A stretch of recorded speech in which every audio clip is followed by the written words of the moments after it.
In the sixth inning, the Padres lead the Nationals 3-0. Orioles on top of the Marlins 6-4 in the ninth. Tigers lead the Guardians 3-0 in the sixth. It's time. You know what time it is? Time for Tuscaloosa's longest running sports show. The biggest goal of our team, especially in the first half, we at Bama, we're trying to be the best. Always is to win a national championship. Something cool to look back on. We don't want to waste a failure. You're inside the game. John Mechie on the ground. Appreciate your interest in the game. On your home for Alabama sports. And Alabama wins. Tide 100.9 and streaming on the Tide 100.9 app. Powered by Tuscaloosa Toyota. Now, here's your award-winning host, Ryan Fowler. And a big good afternoon to you. How you doing? Hope you're having a great day. Can you feel the energy? Can you feel the vibe? I mean, we are literally less than 1 week away from Alabama Crimson Tide's first practice and the road to what will be hopefully number 19, right? I mean, no expectations. We're not putting any lofty expectations, but you know, I think the hype train left the station months ago. We've just added to it. A little excitement around this Alabama football team. I know Jalen Milroe up in New York City. Yesterday we talked about that. It kind of broke middle way through the show when he was up the New York Yankees and having a chance to make an appearance there. So we're gonna talk about that because he also did a lot of media appearances. And I think when you look at trying to get to know him on that stage, I think we talked about it yesterday. I think it was Steven and Raleigh that made this comment. You know, his energy, his laugh, the way that he presents himself, it's infectious, right? I mean, it reminds me a little bit, and I know this is probably not a very good analogy, but you know, when you look at Avery Johnson, basketball coach at the University of Alabama, even though things didn't work out on the court, his energy was so contagious. I think it's hard to have a bad day. Avery Johnson kind of smiled. I guess it was really hard to criticize him in many ways. But Jalen Milroe is one of those guys that just brings the energy, whether he's saying Roll Tide and, you know, just his energy that he provided up on ESPN, on CBS Sports. And, I mean, think about that Alabama brand just for a couple of minutes. When you think about it, I saw one of the coaches, I believe Christian Robinson and Robert Gillespie, kind of made some comments when you look at that Alabama brand, right, there's a value. When you can be on that national stage like Jalen Milroe is, and will this be the launching of that campaign? You know, can Jalen Milroe be back in New York City? Will he be making a Heisman finalist visit? I think at this point, if he has the season that we all expect, it's hard to predict who's going to win the Heisman Trophy. But from a finalist standpoint, I think it would be hard to go up against him. Listen to the energy here. I think this is a fun clip because he was asking about Alabama. And, you know, I guess he was asked about EA Sports of what college football team he was rolling with. And listen to his quote, I mean, because this is kind of energizing from Jalen Milroe, just about 3-second soundbite. Can't go against that one now. Can't do it again. I mean, his energy is, I mean, he has fun with everything he does. I mean, that's one thing. You don't ever look at him and say, man, you're boring. Listen to it again. This is Jalen Milroe. Can't go against that one now.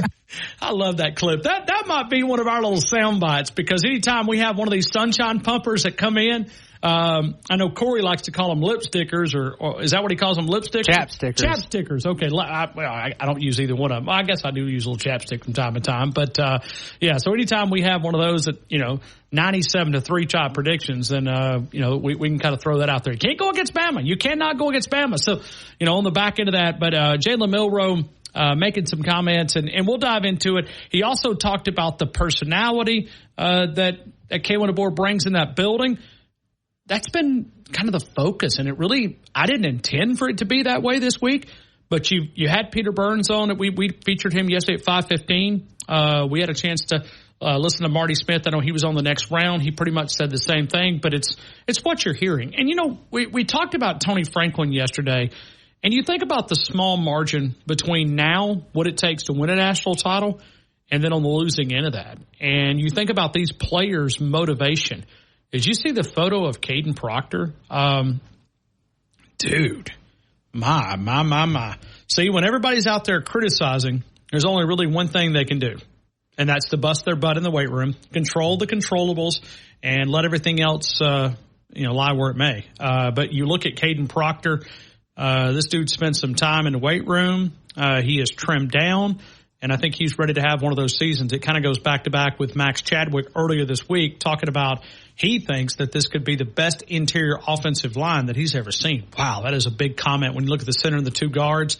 And if Caden Proctor can anchor that left side, we saw it at the back end of the season. He started to improve, even though Michigan kind of exposed our offensive line in some standpoint with just the pressure and the bad snaps continue. Hopefully that's a problem that's fixed. I mean, is that offensive line as bad if the snaps would have been more consistent? No, the answer is no, because it threw out the entire rhythm of that. Yeah, the answer would be yes. I mean, if the snaps were there, then it would have been a better offensive line. So we'll dive into that. We'll take phone calls early, and we'll do that coming up. Aaron Torres is going to be with us coming up around 2:20, so about 10 minutes away. We might even squeeze a little phone call in before we get to Aaron Torres. We'll do that coming up in just a couple of minutes. We're always powered by Tuscaloosa Toyota.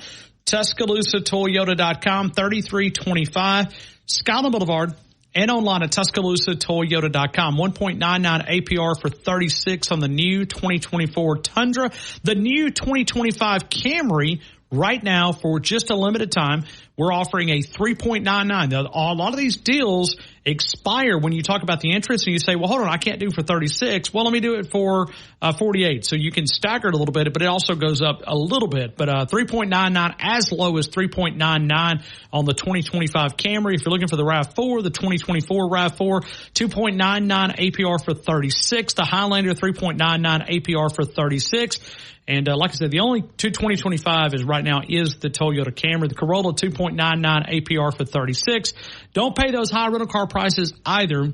Reserve your rental car today at Tuscaloosa Toyota, and you can just about rent any of the vehicles that we talk about. Not the new vehicles, but you can rent similar. Like if you want to go rent a TRD Tundra, yeah, you can do that at Tuscaloosa Toyota, TuscaloosaToyota.com. So we're going to take phone calls. We're going to get a little excitement here on a Thursday. We'll feature Rodney Orr. We'll talk about a big cookout, little champions cookout that they are doing. One of the things that we'll dive into from a recruiting standpoint, and what's next, because there seems to be, we've had I say a lull, but it really hasn't been a lull, right? They got 2 big 5-star commitments. And now it's with Ty Haywood and then back-to-back with Caleb Cunningham. It might have been Caleb Cunningham then Ty Haywood. I can't remember exactly what order, but I know Saturday, Sunday, they got 2 5-stars. We have not had another commitment since then, but there could be. And we'll ask Rodney Orr. It's been 2 weeks. We're starving here. I mean, we are. I mean, what's wrong? Hold on. Let me take a negative doubter on this. I want to pretend to be negative. Just, what is it? What is it? Why can they not get another 5-star? What's wrong? I don't think this program's ever going to make it. I just Husky Harsin. Yeah. I mean, Husky Harsin. What a dumb name. I mean, you ever think about how stupid that was for the Auburn people? I mean, what is geographical other than geographical region? Is that it? I mean, I can't think of anything else that was like Brian Harsin and Auburn. I don't want to tell you something, but that Alabama brand, we kind of get who we want. That's not ego. That's just me being honest. I mean, Kalen DeBoer said it on Dave Mahler's show a couple of days ago. He wouldn't have took any other job but the University of Alabama to leave Washington. Auburn, you have trouble hiring coaches. You have to go out and get baggage. But, I mean, you ever think about how dumb that is? Husky Harsin. Just ignorance. Just absolute ignorance when you look at it. I mean, but hey, okay. I'm not going to pick on those guys, okay? But, I mean, I did hear it. I did read it. But, hey, let's get some commitments. We'll talk about it with Rodney Orr. We only have 2 guests today. We'll get some phone calls into the conversation. Aaron Torres coming up in just a couple of minutes. We're now 37 days away. 37, it's a pretty good number here at the University of Alabama. Sean Alexander, thank you very much. Appreciate what you gave the University of Alabama, and really was the all-time leading rusher here for a long time. 37 days away from Alabama Crimson Tide football. So we've got a lot of things to get to, a lot of things audio-wise to do that. We'll talk to Aaron Torres coming up here in just a couple of minutes, powered by Tuscaloosa Toyota, TuscaloosaToyota.com. Right here on the game, T-Town, Tide 100.9, 1230 WTBC, your home of Alabama Crimson Tide sports.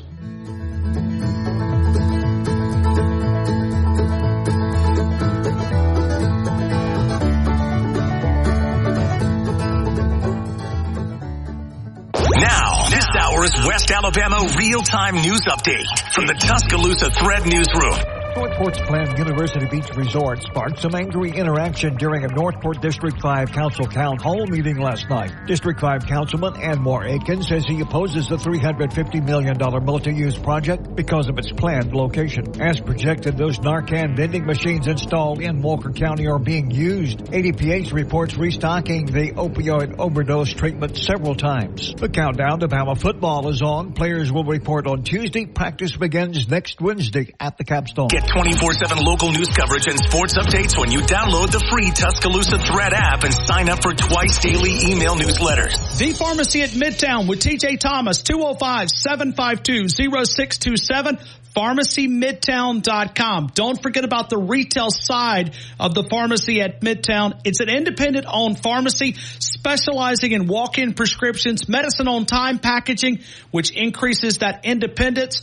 Compounding needs. The only sterile compounding facility in Tuscaloosa is the Pharmacy at Midtown with TJ Thomas. DanielMooreArt.com. Daniel Moore Art celebrates those special moments of Alabama football history like 4th and 31, Jalen Milroe connected with Isaiah Bond, or the legacy continues with all the great memories of Alabama Crimson Tide football. You can celebrate Coach Saban with a Nick Saban print, the limited edition canvas. You can also find many of the great mini prints. Celebrate that special Alabama fan in your life.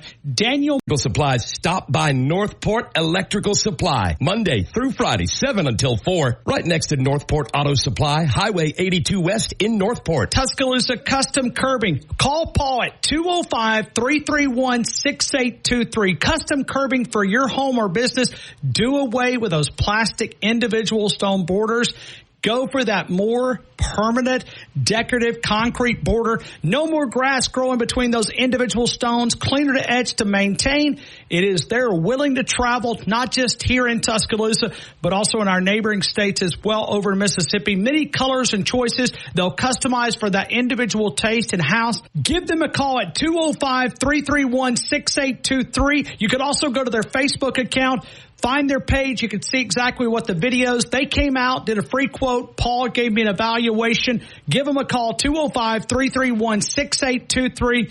Free quotes and evaluation. It is Tuscaloosa Custom Curbing. Tuscaloosa Custom Curbing. Call Paul at 205-331-6823. Tide 100.9 Tuscaloosa weather. Mostly cloudy through tonight. We'll maintain the chance of a few passing showers or thunderstorms. The high today 83, the low tonight 71. For tomorrow, a mixture of clouds and sunshine with scattered to numerous showers and thunderstorms. The high 86. I'm James Spann on the ABC 3340 Weather Center on Tide 100.9. Where college football season never ends. The Game with Ryan Fowler. Your home for Alabama sports. Tide 100.9. That's big boy football. And streaming on the Tide 100.9 app.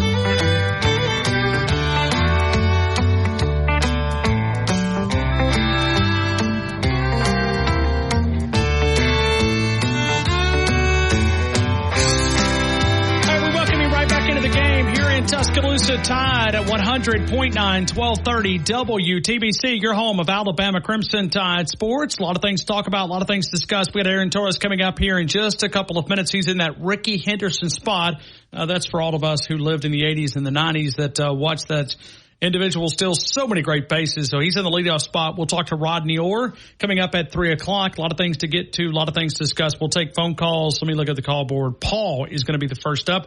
Paul beat Greg by, about a minute and 15 seconds. So, so Paul will be first up. No Torres? We're going to be late a couple minutes. He said give him like 90 seconds. His earbuds can't connect. 90 seconds. Oh, is he?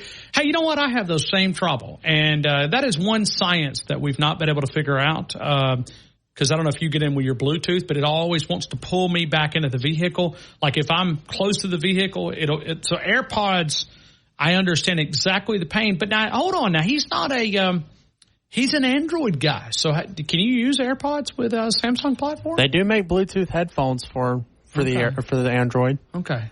I never really Samsung, just not my thing. There's so much you can do with especially if you have a MacBook and you have an iPad. It's just so easy to sync up. But hey, I understand people are stubborn. Don't want to change. But when I text Torres, I can't. I see that green box rather than that blue box. So anyway, but we'll get him in just a couple of seconds here. We'll go to him and we'll talk about this Alabama brand. But Jalen Milroe making the appearance on multiple different things. First Take. What was it? Get Up. Is that what it's called? Get Up. And then also CBS CBS News, actually like morning news. That's a big value when you look at his brand and those individuals kind of knowing the person that we have got to know over the last 3 or 4 years when you look at Jalen Milroe and the energy that he provided to us back at SEC Media Day. So we'll get to Aaron Torres here coming up in just a couple of seconds. I do want to tell you it's Rumsey Environmental. It is a one-stop shop serving West Alabama for all of your waste removal needs. When you have to know it's being done right, that is the time to call Rumsey Environmental, 205-248-0002, 205-248-0002. Aaron Torres, Fox Sports national analyst that you can hear right here on Tide 100.9. It is the Aaron Torres Sports Podcast, one of the top sports podcasts in the entire country. Aaron Torres, how are you, my friend? Welcome into the game in Tuscaloosa. Ryan Fowler, how you doing, buddy? Man, I'm energized, Torres, because the next time I talk to you, we're going to be talking about practice. Practice. Ooh. Can you believe it? We're going to be talking about practice. Not a game. Talking about practice. Talking about practice. We are. When do they open? Next Wednesday. Players report on Tuesday. First practice on Wednesday morning. I was about to say afternoon, but we'll actually get it a little bit earlier because Kalen DeBoer is now making a transition to the morning instead of the afternoon.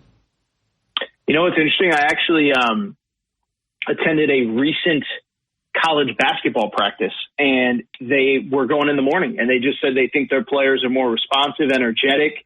You know, there's less kind of on their minds.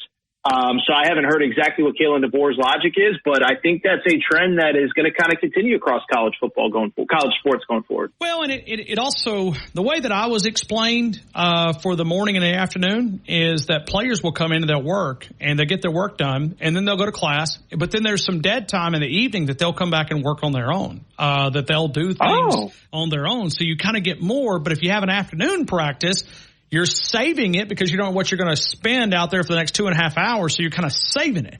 If you do it in the morning, and the NFL does this as well, they'll kind of go and do work on their own, one-on-one and type of, trying to work out different things. So what you're saying is Nick Saban's a hack. That's what you're telling me. I'm kidding. I'm kidding. Listen, we've picked on Coach Saban too much this week. I mean, like you had Peter Burns who made the comment that he thinks Alabama's in a better position with Kalen DeBoer. It's better if Coach Saban would have not come back. So kind of a and we've talked about this. Listen, Coach Saban's the one thing I will say that so first of all, I think it's always easy to pick on the last guy. The one thing I will say, I heard you say this with my buddy David Nuno, who, by the way, went on air with David Nuno at Texags today. We cleared the air. He apologized. He said a lot of inappropriate things about me. By the way, most inappropriate. You told him how I could run for mayor in Tuscaloosa, and he said Torres could never win here. And I was like, wow, okay, I guess I thought I was popular in College Station, but I guess not. Anyway, neither here nor there. But I went on with David Nuno. Where was I going with this point? I forget. What were we talking about? The new guy and the old guy always kind of gets picked on. Oh, yes. So I thought a great point that you made on your Texags appearance. Listen, the part that I do think is fair, the staff, I think top to bottom across the board is better. And it's not because Nick Saban is a hack. He's the greatest that's ever done it. But the point that you brought up, and I know you brought it up with me, and I'm sure you brought it up just about every single day over the last couple months since the DeBoer era began, is that the bottom line is that I don't just think, I know, and I know that you know, and I know the audience knows, it was tough for Nick Saban to really get those elite assistant coaches on that staff just because, everybody, nobody wants to be working on a year-to-year, when is the boss going to step away? So we'll see what Kalen DeBoer is ready for and what he can handle. I think he's going to be great. I think Alabama's going to maybe surprise some people this year. But the one thing I do agree with is I think it was becoming increasingly hard for Nick Saban to put a staff together, which is a point that I know you've made quite a bit, Ryan. Well, and let's also be fair. Some of that was self-inflicted because he drove those guys in the ground. I mean, you couldn't work more than a couple of years for Coach Saban because, you literally worked 90 hours a week. I mean, it was 6 a.m. in the morning to 11 p.m. at night. Well, and what did you tell me last week about where Kalen DeBoer was prior to SEC Media Days? He was in California watching with his daughter, right? Yeah, with his daughter. So.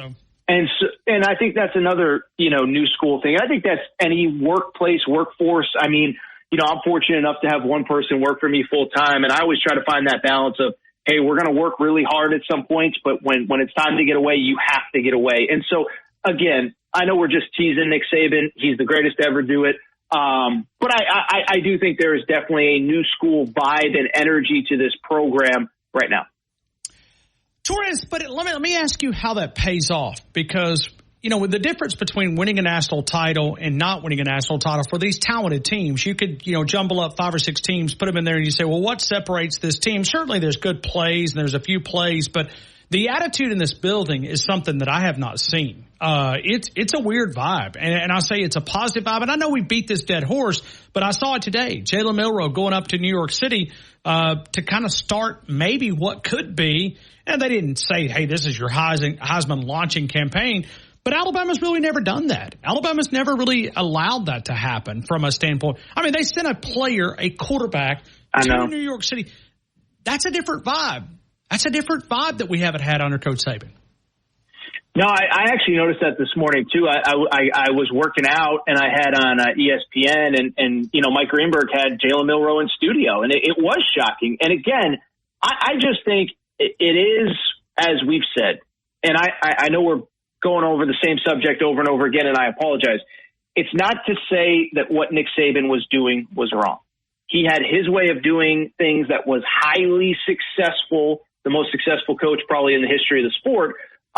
But it doesn't mean that whether, again, one's not right or wrong. It's just the world evolves, the world changes. And I think Kalen DeBoer gets it. And we talked about it last week. Kalen DeBoer's willingness to have a more open media policy, not just with him, with his assistant coaches, apparently with his players as well. So it's definitely a new thing. It's an awesome thing. It's good. By the way, you know who it's good for, Ryan? It's good for the fans. It's good for the fans. I'll say this.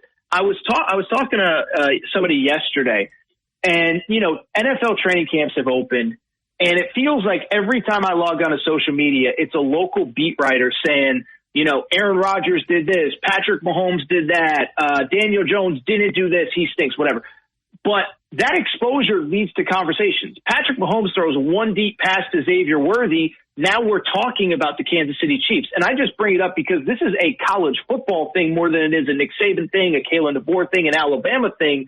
I wish we had more exposure during the fall, during the summer, so that, you and Drew DeArmond and all the great guys that cover this team could go to a practice and we could see that Jalen Milroe touchdown pass to whomever, CJ Dupree, Kobe Prentice, whatever, and then we could talk about it. The guys that aren't lucky enough to go to practice like you could talk about it. The fans would have more. So I hope as college sports continues to evolve, we get to a better place with that, because that is one thing that I have noticed. And I know it's a little bit, we're talking about how improved it is under Kalen DeBoer, but I do think from a college football across the board perspective, it could be even better. Torres, I want to ask you about Dabo, because Dabo today made the comments on the national level talking about, listen, I'm not an anti-portal guy. I'm just a pro player. Is his style out of date? Can Dabo ride this ship back into the conversation with a 12-team playoff? When you look at the Clemson Tigers, they get Georgia coming up in about 37 days. That'd be a big win. But can Dabo get this team back to being, the national relevance that they've had in the past? I think it's going to be really hard with his current approach to build a national championship contender in this playoff era, because think about it, Ryan. I mean, if you don't win your conference, you're going to have to play 17 games in a season. And this isn't the NFL where if somebody gets knocked out with an injury, you can have workouts and sign somebody off the free agency list. What you go into with fall camp is what you have through the final game of the season. And so I just think more than anything, and I know I've talked a lot about schedules over the last couple of weeks with you as we get set to kind of transition into this season, but I think as well as schedules, it's going to be injuries. It's going to who has the bodies to maintain over a 15, 16, 17-game season. I'm trying to do the math in my head. I think to win a national championship, it's a minimum of 16 games to win a national championship. Even if you get the first round bye, you're still playing 16 games. So to me, with Dabo, I don't think it's so much of an issue of what does it mean in week 4 against Duke or week 7 against this team or whatever. I think it's by the end of the year, are you going to have enough bodies where you play Georgia, you survive? Well, guess what? Now you got to fly across country and play Oregon in a quarterfinal at the Rose Bowl. And if you survive that, you got to fly back down to Atlanta to play Alabama a week after that. And so, these are big boy games with NFL bodies across the board for these elite teams. And you got to have enough bodies. And I just don't know if you can do it if you're losing even 10 to 15 players in the portal every year and not replacing them with older veteran players. Yeah, it's almost like Dabo has become this punching bag, and it's like everything he says, everybody disagrees with. Oh, well, he said this. That's true. I mean, it's almost become – it almost reminds me a lot of just it's like this one coach that nobody can agree with anything. I mean, he could come out here and say, the sun came up in the east. No, it didn't. No, it didn't. No, I mean, I like I said, I'm looking at – and Dabo's an Alabama alum. Listen, I thought Dabo would have a shot at the Nick Saban job. I really did. And maybe if he'd embraced some change, then maybe they would have looked at him. But I'm also one of those that doesn't disagree with everything he says, too, because you can build it a couple different ways. No, there's no doubt. And listen, and it's a few things. Is he's had a lot of success, but the world has changed. And, again, you can do whatever or you can evolve as a coach, as a person, as a whatever. The world has changed. It's just a different sport. It's just a different world. I mean, I'm seeing Mac Brown right now. I just saw a quote from him whining about the state of college sports. More has changed in the last 3 years than in my first 47 as a coach. And it's just the truth. But the one thing I will say, Ryan, whether we're in the media, whether you're an assistant coach, whether you're a head coach, you can either whine about it or you can evolve with it. I even saw yesterday, and I've been going pretty hard on this, Mark Stoops, the Kentucky head coach, who is probably the best Kentucky head coach since Bear Bryant was there back a million years ago before you and I were born. He was saying, hey, my job is now 90% going out to dinner and trying to raise NIL money. And that stinks. And I know that's not what he signed up for, and he's the son of a high school coach, and he probably wants to just coach ball and impact lives and do all that. But it doesn't change the fact that that is what the job requires now. And so whether it's Mark Stoops, whether it's Dabo Swinney, whether it's Nick Saban just saying that, hey, some of the stuff that I like to do, that I want to do, isn't as important a part of the job anymore, you have to evolve. And so whether, like I said, whether it's Dabo, whether it's Nick Saban, whether it's whoever, doesn't mean that they're bad people. But if you're going to do it, if you're going to stay in the business, and most importantly, if you're going to collect that $8, $9, $10, $11 million paycheck every year, you've got to evolve with it. And I do think Dabo has fallen behind in some key areas. George, I want to transition to this walk-on scholarship side of things, and I want to tie it to basketball too, because we probably are not going to get too much time in the next couple of weeks to talk basketball. We're going to be dialed in with practice, but the scholarship, according to Ross Dellinger, will be filed tomorrow, and basketball will be up 2. Football is going to be up 20. I think if you add it all up, baseball, softball, all these different sports are going to be up, and I think it's around 63. But from a basketball perspective, 2 additional scholarships. How big of a value is that for a roster that currently made up of 13 scholarship players? Yeah, it's been interesting. There's been so much talk really about football and baseball. Obviously, baseball now getting a lot of full scholarships that don't normally have them. The basketball one is interesting to me, Ryan, because most coaches actually aren't Nate Oates. Nate Oates has all 13 scholarships filled, frankly, with guys that I think can all basically play for him this year. Most coaches, Ryan, are not filling all their scholarships because in this portal world, they're saying, hey, listen, this isn't football where I can rotate 10 defensive linemen over the course of a game. There's only so many minutes to go around. And because of it, I got to, basically it's this, is that I'm not going to fill all my scholarships because I know I can't play 13 players. I'll give you an example. John Calipari basically he's now at Arkansas. He basically got to 9 players this year and said, you know what? I'm going to just backfill these scholarships with, essentially walk-ons that are now on scholarship because I know that if I bring in 11, 12 guys that are SEC quality, then they're all going to want to play. And then I'm just going to have to let them leave at the end of the year anyway because they're not going to be good enough. And so that's what I find interesting about the basketball thing is I'm not saying they should remove scholarships, but what I am saying is I think 13 was just fine, where increasingly we're seeing a scenario where fewer and fewer schools are actually filling all 13 scholarships.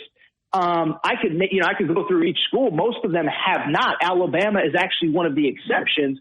And so because of it, I was a little bit surprised to see that. And I think there's going to be a lot of teams that don't even bother going to 13 scholarships, let alone 15. It's just something to kind of talk about when you look at the world that we live in, and here we are. Torres, do you think Alabama starts out number 1 on the basketball side of things? Basketball? Wow, you're going hard on basketball. Well, because I know I'm not going to have a chance, and I told the audience earlier this week, because we do spend a lot of time talking about Nate Oates. I mean, I'm telling you guys, he has changed this conversation in Tuscaloosa. It's great. And, hey, why not win both? Yeah, I love it. No, who was it? Was it Nick Saban? Somebody said we're not a football school, we're a championship school. No, that was Nate. That was Nate. Nate, yeah. Okay, my bad. Well, my apologies. This is Bash Coach Saban Day here on Tide 100.9. Here we go. We just win championships. Do it again. We don't have to be a football school or a basketball school. We just win championships. Yeah, that's all we do around here. We just win. We know how to win, baby. Well, yeah, and so what was number 1? Will they start number 1? It's going to be them or Kansas, in my opinion. Both teams had, I know, two blue bloods, two of the great program. No, so both teams return a ton of talent. She doesn't like you saying Alabama. Something. Yeah, she said you heard her in the background. Beautiful puppy does not. Yeah, my little girl. Yeah, because you know why? Because I said, well, I think Kansas in the mix. She said, if you listen close, she said, roll tide. Okay. That's what she heard. That's what I heard over here. And but no, she was not happy with that. But both teams return a lot of talent.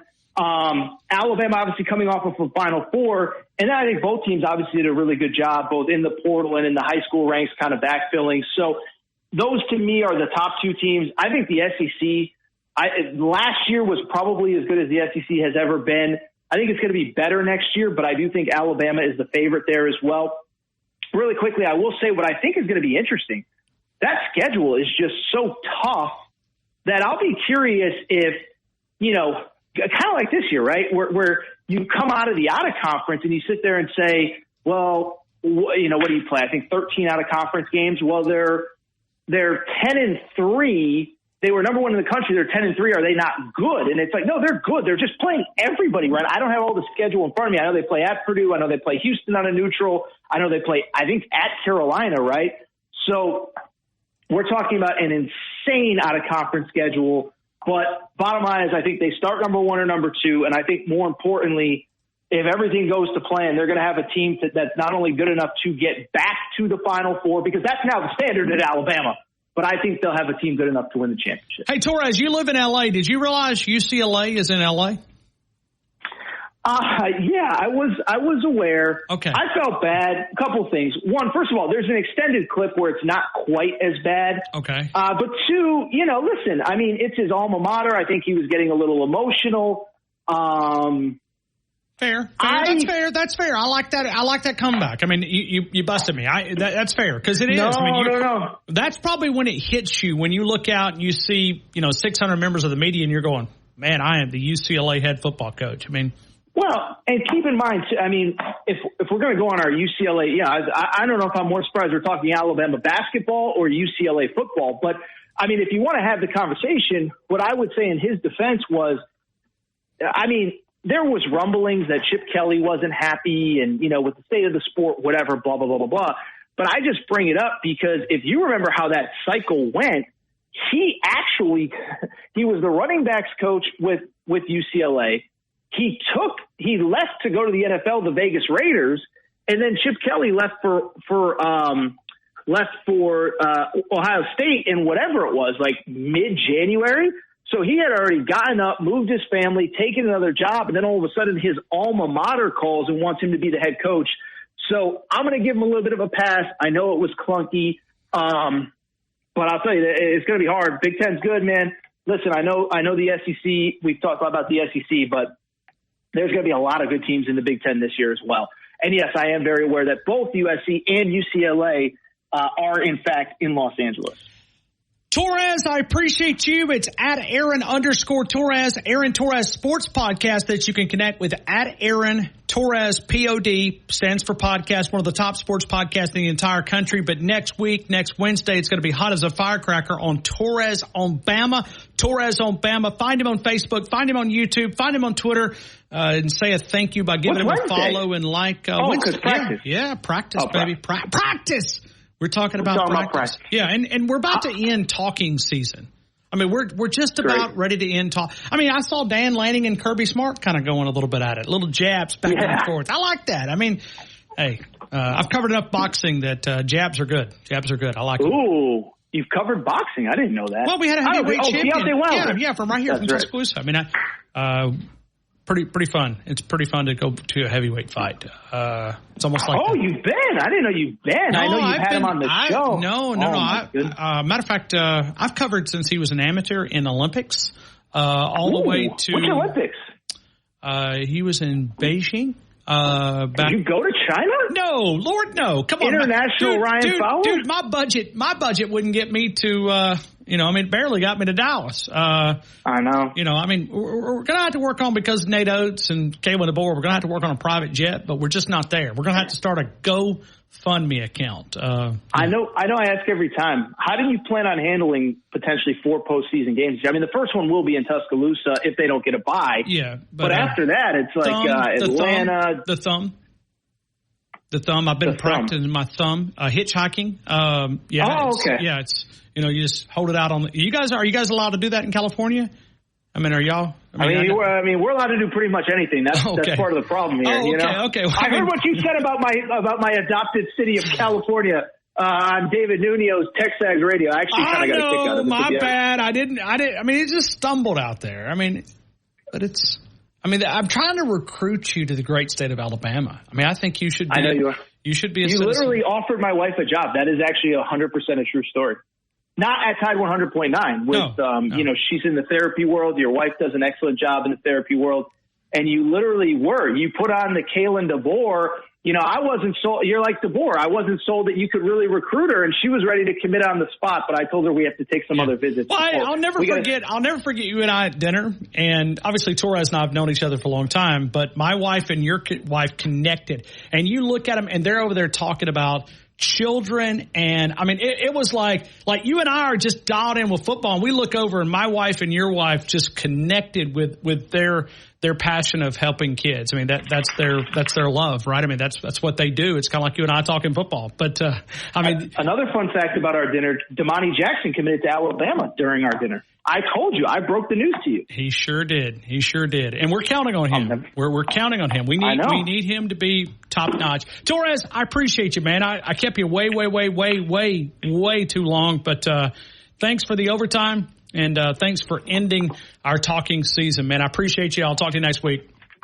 All right, brother, man. Have a great week. We'll talk soon, okay? Thank you, man. Aaron Torres, Fox Sports national analyst that you hear right here on Tide 100.9. We roll on. We're taking more phone calls right here on The Game. We'll talk to Rod New York coming up. Paul and Lincoln, get ready. We're coming to you next. T-Town, Tide 100.9, 1230 WTBC. Your home of Alabama Crimson Tide Sports.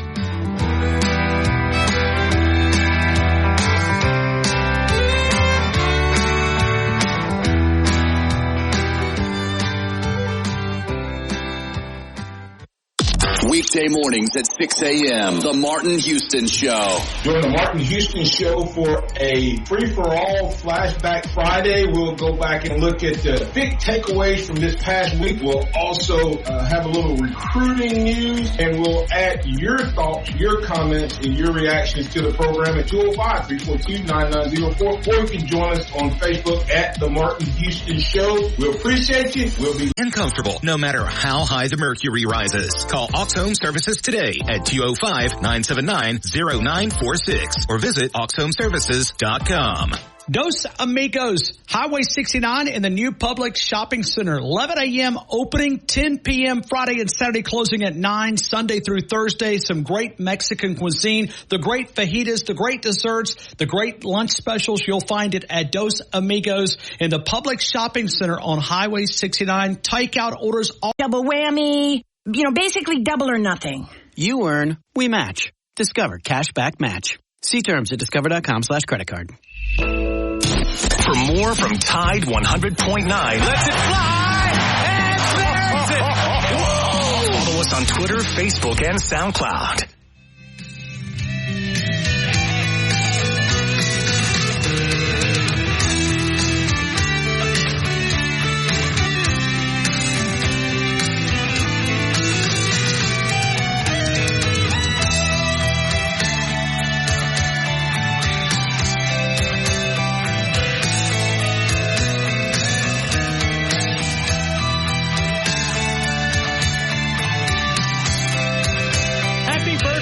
Sean, happy birthday to you. Hope you're having a great day. I'm sure you're listening on the Tide 100.9 app. It is a free download, and we are the connection back to Tuscaloosa. We are the flagship of Alabama Crimson Tide football, and we air all of the games, all the coaches' shows, all of the pregame shows. That is the home of Alabama Crimson Tide sports, not just from 6 a.m. to 6 p.m., but also when Kalen DeBoer, and nothing's been made official, but I will tell you that it's not on the same Thursday. So I'll let that sit out there, even though we're not really at liberty to discuss that because it's kind of behind the scenes. But it will not be on Thursday. But kind of keep an appointment in your back of your mind, and I'll let the university do that when it's appropriate, when they're ready to make that official. But I will tell you that it's not on the typical day that Nick Saban is here. So remember to download the Tide 100.9 app, and you can download, have a clean feed right back to the University of Alabama. Paul and Lincoln, I hope all is well. Welcome into the game in T-Town. Doing good, Ryan. Let Wyatt know I love the bumper music. Master of Puppets from Metallica. That's some good bumper music. He's been in a country state of mind here lately. Well, there's a distinct difference between country and Master of Puppets with Metallica. So good job there, Wyatt. I like that. Let's all embrace the suck, Ryan. That's S-A-U-C-K. S-A-U. What does the AU stand for? The AU stands for the Auburn Tigers. Yes, and by the way, Auburn Tigers. Would you, if you don't mind, I want you to reach down in the bottom of your heart. Okay? Excuse me. If you don't mind, because I know this is very important to you, but we wish happy anniversary to Hugh Freeze, 32nd anniversary to Hugh Freeze. He put it on Twitter, but will you take a minute and wish Hugh Freeze a happy anniversary? Hugh, I hope at dinner tonight you hide the burner phone, brother. Hide the phones, my friend. Hey, she's got to be a pretty good lady to put up with him, man. You got that right. She's got to be an iron anchor. Yeah, she's got to be close to a saint. Yes, to put up with that clown. Yes. So, God. Sorry, Ryan. Just watch it. No, it's fine. Listen, I don't dodge taking a shot at the Bugs at any time. Well, they're all upset because Caleb Cunningham's not coming. He's not going down there after all their reporters set that fan base up for failure. Well, I told you that media down there, they do their fan base no favors because to keep those clowns engaged, you've got to throw out some serious conspiracies. Like Caleb Cunningham is coming to Big Pussycat Weekend this weekend, and we're going to flip him. There's a 72% chance that we flip him this weekend at Big Pussycat Weekend. And it goes on and on and on. And that's how delusional they are, Ryan. Listen, I was watching Jalen Milroe, and this is kind of leading me where I was probably not going to go, but I will. I was watching Jalen making the rounds in New York City, and how he is such an ambassador. He is for the brand. Listen, I know this is great for him. His future. He represents himself in a first class way. He represents Alabama in a first class way. But man, the way he presents and promotes the brand of Alabama. I remember when Coach Saban, he would not hesitate to promote the brand that Script A, and like he would always say, not just the brand, but the iconic brand that Script A of the University of Alabama.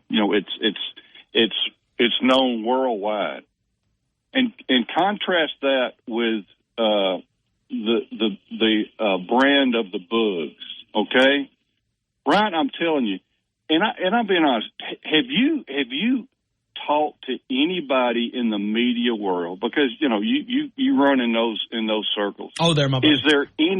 Is there anybody in the media world that has any confidence that Auburn is not going to be a dud this year? I didn't stay around out in Dallas, and I'm very thankful that I did not. Wyatt, you can answer this question. Was there any positive momentum out in Dallas around Auburn? There was from Hugh Freeze in that he called Peyton Thorne one of the better quarterbacks he's seen. I didn't know Hugh Freeze was blind, but, we're all about equality and inclusion here. Okay. The first blind head coach in college football history. Let's freaking go, dude. I'm excited for this. Peyton Thorne is a future All-American, and he's going to be in New York City this year. Oh, well, yeah, exactly. But what I'm saying is, look at there is zero buzz with that program right now. Nationally, there is zero buzz. But I don't think it changes, Paul. I don't think this year, next year, I think he'll be coaching for his job in 2025. Look at how they built up, the Big Pussycat Weekend this weekend upcoming, and now they're getting defections. Some of the ones that they were counting on being there are not going to be there. Can you blame them? The big. I know I can't. And the big one that they thought they were going to get down there, Caleb Cunningham, basically told him to kick rocks. So the contrast is, to me, it's so, you can't deny the where the two programs are right now, even with Nick Saban not being the head coach at Alabama anymore. Yeah, there's such a distinct difference right now with the two programs, and I love it. You just don't feel any steam. And I wish we could actually, we used to have Auburn people that would call in and kind of give us some insight. And we had a couple that they could see it both different ways. One guy named Dwayne that would call in and he would say, listen, I can respect what Alabama's been able to do, but he'd always share perspective. Now they're too embarrassed to even call in. They don't call in. Why would they? I mean, there is no momentum around that program, and I don't know why it's got to this point, but it's like they're in the gutter and they just cannot get out of the gutter. They cannot pull themselves out, and I don't see anything changing. Because once you've lost that momentum, it's hard to regain it. And right now, until they beat somebody they're not supposed to beat, it's not coming back. Yeah, because he retooled his coaching staff, part of it, after last year, and I think. Other than Pink Cadillac and the other dude that was let go last year, I know the defensive coordinator, or was it the offensive coordinator? Maybe the defensive coordinator. When he left there, he didn't leave on glowing terms. He didn't nominate Hugh Hefner, Hunter Harsin for Man of the Year when he left. He left kind of kicking and screaming. So. It's just, to me, there is absolutely a distinct difference between the two programs right now. And no matter how bad they want to be a blue blood, I'm talking about this fan base, no matter how much they think they're Alabama's equal, it's not happening. Not anywhere in the near future. I think they're in a ditch. I hope they stay in a ditch. And, that's, pour dirt on them. Pour dirt on them. I'm telling you. That's the way I look at it. Paul and Lincoln always bringing his A game when we talk about the Auburn Tigers. Hey, Paul, real quick, did you see Caden Proctor's photos on the social network? Did you? I did. He looked like he's ready. In pretty decent playing shape. Yeah. I do. I'm telling you, I'm going to take a prediction, and we may never know. I think he was closer to 390 than he was 360. Oh, yeah, absolutely. There's no doubt. He may have broke a record in Tuscaloosa with playing weight, but, hey, it's good to see that focus is there, and all those photos that being shared. Ryan Williams doesn't look like a senior in high school. It looks like a kid that's ready to make a contribution. So, hey. Exactly. Thank you, Paul. Hey, hey, Ryan, are we going to find out the 2023 Grand Prize winner before we find out who the 2024 Grand Prize winner is? Yes, actually, we will do that tomorrow because it's practice. No, seriously. Yes, we will do that tomorrow. I promise. I've already got it ready. I was going to do it today, but I'm going to do it tomorrow. I promise. Listen, if I don't do it tomorrow, everybody's a winner. How about that? I got you. Okay. So we'll give away all of the qualifiers, and because I want to do something next week that gets our first entry into the 2025. So that's why I'm going to do it tomorrow. If that's and Paul's got more balls in the bucket than anybody. So all right, my friend. Thanks, Paul. Appreciate you. Roll Tide and roll MAGA. Oh. We'll continue with more of the game. Tide 100.9, 1230 WTBC, your home of Alabama Crimson Tide Sports.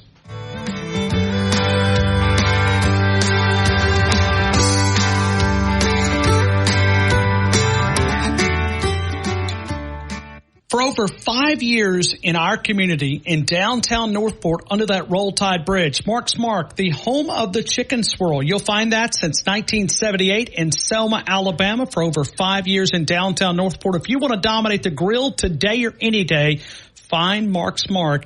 A great stop by on your way home. If you're preparing for dinner, they've got a lot of those gourmet dishes that you can find, the great casseroles, the dips, the appetizers, the great steaks, the pork chops, the burgers, and all the supplies you need to dominate. To 511-511. Text muscle to 511-511 today. All individuals are unique. Your results can and will vary. These statements have not been evaluated by the FDA. This product is not intended to diagnose, treat, cure, or prevent any disease. Text fees may apply. The game is powered by Tuscaloosa Toyota, TuscaloosaToyota.com. David DeSantis, the largest selection of new Toyotas in over 3 years, can be found on Skyline Boulevard, 3325 Skyline Boulevard. Also a nice inventory of pre-owned inventory. You can find the new Tundra, the 2024, the Tacoma two-wheel drive, four-wheel drive. How about a new 4Runner, Highlander, RAV4, Camry, Corolla? For those outside of Tuscaloosa, save money by driving to Tuscaloosa and buying here with a great tax rate. Customer service is a priority at Tuscaloosa Toyota, TuscaloosaToyota.com. The longest running sports show in Tuscaloosa. The Game with Ryan Fowler on your home for Alabama sports. Tide 100.9 and streaming on the Tide 100.9 app.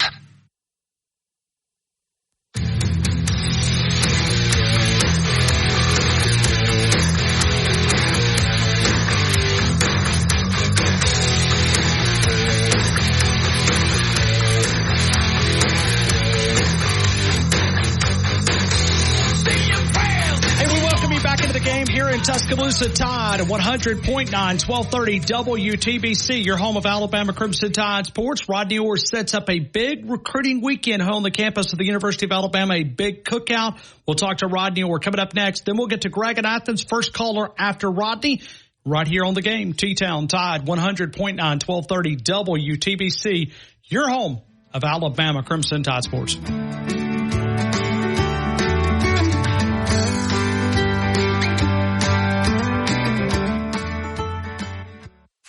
WTBC Tuscaloosa and W265CG Tuscaloosa, a Town Square media station. Tide 100.9 and streaming on the Tide 100.9 app.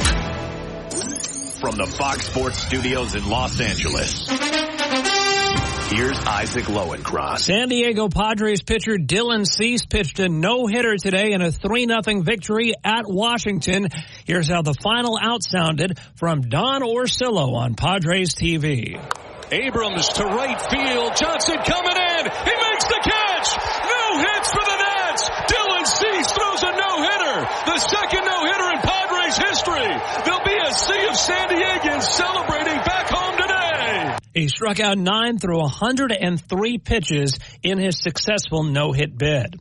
At the Olympics, the U.S. women's soccer team already out to a 3-0 lead over Zambia in the 43rd minute in its first match of the Olympics. Trinity. Download the free Upside app and use promo code TURN for a 25 cents per gallon bonus on your first tank. That's code TURN for a 25 cents per gallon bonus. Blue Spring Living Water is located in Bluntsville, Alabama, Blount County, about an hour north of Birmingham. Blue Spring Living Water is harvested and bottled from a centuries-old natural spring on a private family farm. Blue Spring is an all-natural water source that flows just under 1 million gallons a day.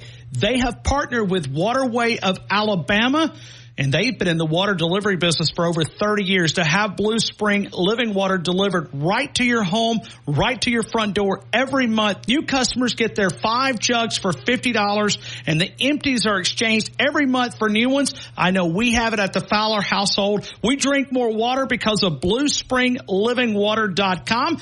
You can sign up at 205-602-3426. Talk to someone directly. Blue Spring Living Water can also be found Mark Smart, downtown Northport, Publix, Piggly Wiggly, and in the southern part of our listing area, Rouse's Supermarket. BlueSpringLivingWater.com. Tide 100.9 Tuscaloosa weather. Mostly cloudy through tonight. Will maintain the chance of a few passing showers or thunderstorms. The high today 83, the low tonight 71.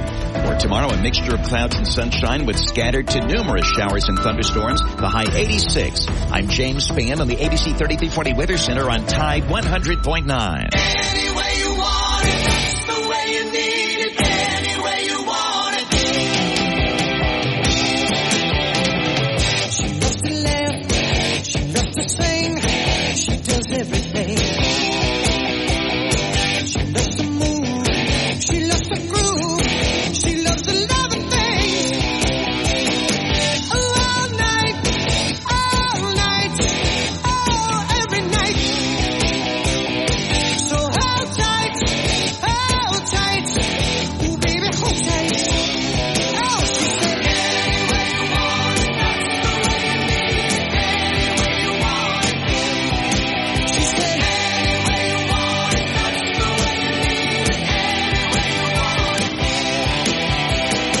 I was alone, I never knew what good love could do.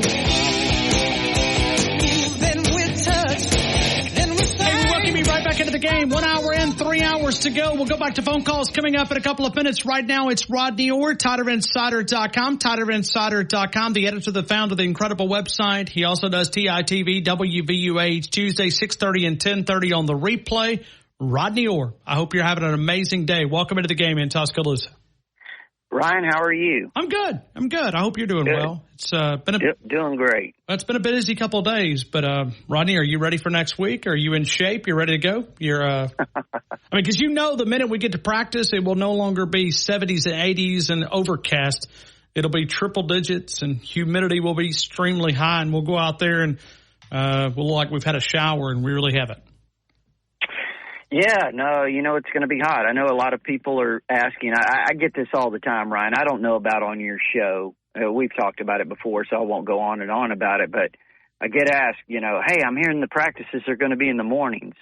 You know, don't you think that's I mean, we're not going to be very tough this year, you know? I mean, well, those guys should be practicing in the heat. And I said, come out there at 10 o'clock in the morning and get back with me. Yeah. I mean, it's pretty bad. Yeah, it's different. But you know, there's pros and cons. But I think when you look at trying to save for the tread of the tires to make it through this long season, if you're able to play, you know, throughout the playoffs, you know, this may come back to pay dividends. Sure. In the season. No, I think so. Could. You know, again, I think it's going to be. You don't have to worry about them being physically tough or this taken away from that or or mentally tough, to be able to, as Nick Saban used to say, sustain through the circumstances. We're going to miss some of those slogans, aren't we, Brian? We will. And we'll miss some Nick Saban rants because I don't think we're going to get those from Kalen DeBoer. That's just not. Yeah. I mean, you and I won't have to sit there and kind of like, because they're kind of funny. Like when you're in the room, you're like, it's hard not to laugh and you don't want to be disrespectful. Sometimes those can be a little comedy as well. Yeah. No, he was always sending a message. You knew that. Sure. And I saw him say things to different reporters, and people thought, man, he's being a jerk to that guy. And really, it was nothing personal. I remember he would, a lot of times the camera didn't catch him or didn't put him on when he would wink and kind of smile at the end of a rant. Yeah. But I guess we'll miss those. But really looking forward to the start of this camp. Ronnie, what do you think is the number one question as we enter camp? Because there's probably 4 or 5 different ones, but what do you think is number one above all? Well, everybody can, come up with their own conclusion, I guess. But, just me looking at it, I think on the defensive side of the ball, I don't, again, I say a question isn't necessarily a concern because it just means I don't know or, people can't give an answer. And that is that, again, 17 years of Nick Saban on the defensive side of the ball. You're changing some things a little bit, and we just don't know how this defense is going to respond. You've got some questions in the secondary at the corner spots. Those have been detailed. I know I talked to someone last week that has a really good finger on the pulse, and they said, they're really somewhat, they, meaning he, this person, was a little bit concerned about the pass rush, the outside pass rushers, and how do you replace Dallas Turner and Chris Braswell? And, he went through a list of guys and kind of summed up what they did and what they don't do necessarily as well. But, I think those are kind of concerns on that side of the ball. And I think on the offensive side, I'm just really looking forward to seeing Kalen DeBoer's offense, what it does for Jalen Milroe would be one of my big things. Because I think they're going to put him in position to have a lot of success, and I think he's going to have people around him up front. I think the backs are great, and I think the wide receivers I think we're going to find I'm not saying it's a Devontae Smith, Judy Ruggs, Waddle deal, but I think there are some really good players there that are extremely capable, and I think with them being well coached, which they're going to be, it's going to make a big difference. Speaking of Jalen Milroe, the University of Alabama, I don't know if they had anything to do with it or if it was just something that, NIL is a new world that we're all having to grow accustomed to. But, Jalen Milroe went to New York City yesterday. He was at Yankee Stadium presenting Aaron Judge with a jersey, a customized, Aaron Judge jersey. He got a baseball bat and some cleats signed by Aaron Judge. But then he also made an appearance on CBS Morning News. He did First Take. He did a couple of other shows. I can't recall a player doing something like that. That's a new brand that we're talking about, Jalen Milroe. Yeah, and I've got a lot in the text messages over the past several months because it appears that, every event, he's there. He's at Talladega and he's here and he's there, and it seems like Jalen Milroe kind of pops up everywhere. And you know how Alabama fans are, Ryan. So what is their problem with it, though? Is it? Well, I don't think it's a problem. I think it's really more like, the thing is, hey, shouldn't he be focused on preparing for the season? We're a week from practice, and he's up in New York City at the Yankees game, and it's just something that you haven't really seen around here. People aren't used to that. But how would from a recruiting standpoint, though? If you're Keelan Russell and you turn on ESPN, you see the quarterback not on a video but on an actual set. There's a value there. That's that NIL brand and your personal brand. Yep. No, he's representing the University of Alabama. I guess I could see where there could be a negative, but I also think there's a lot of positives there too.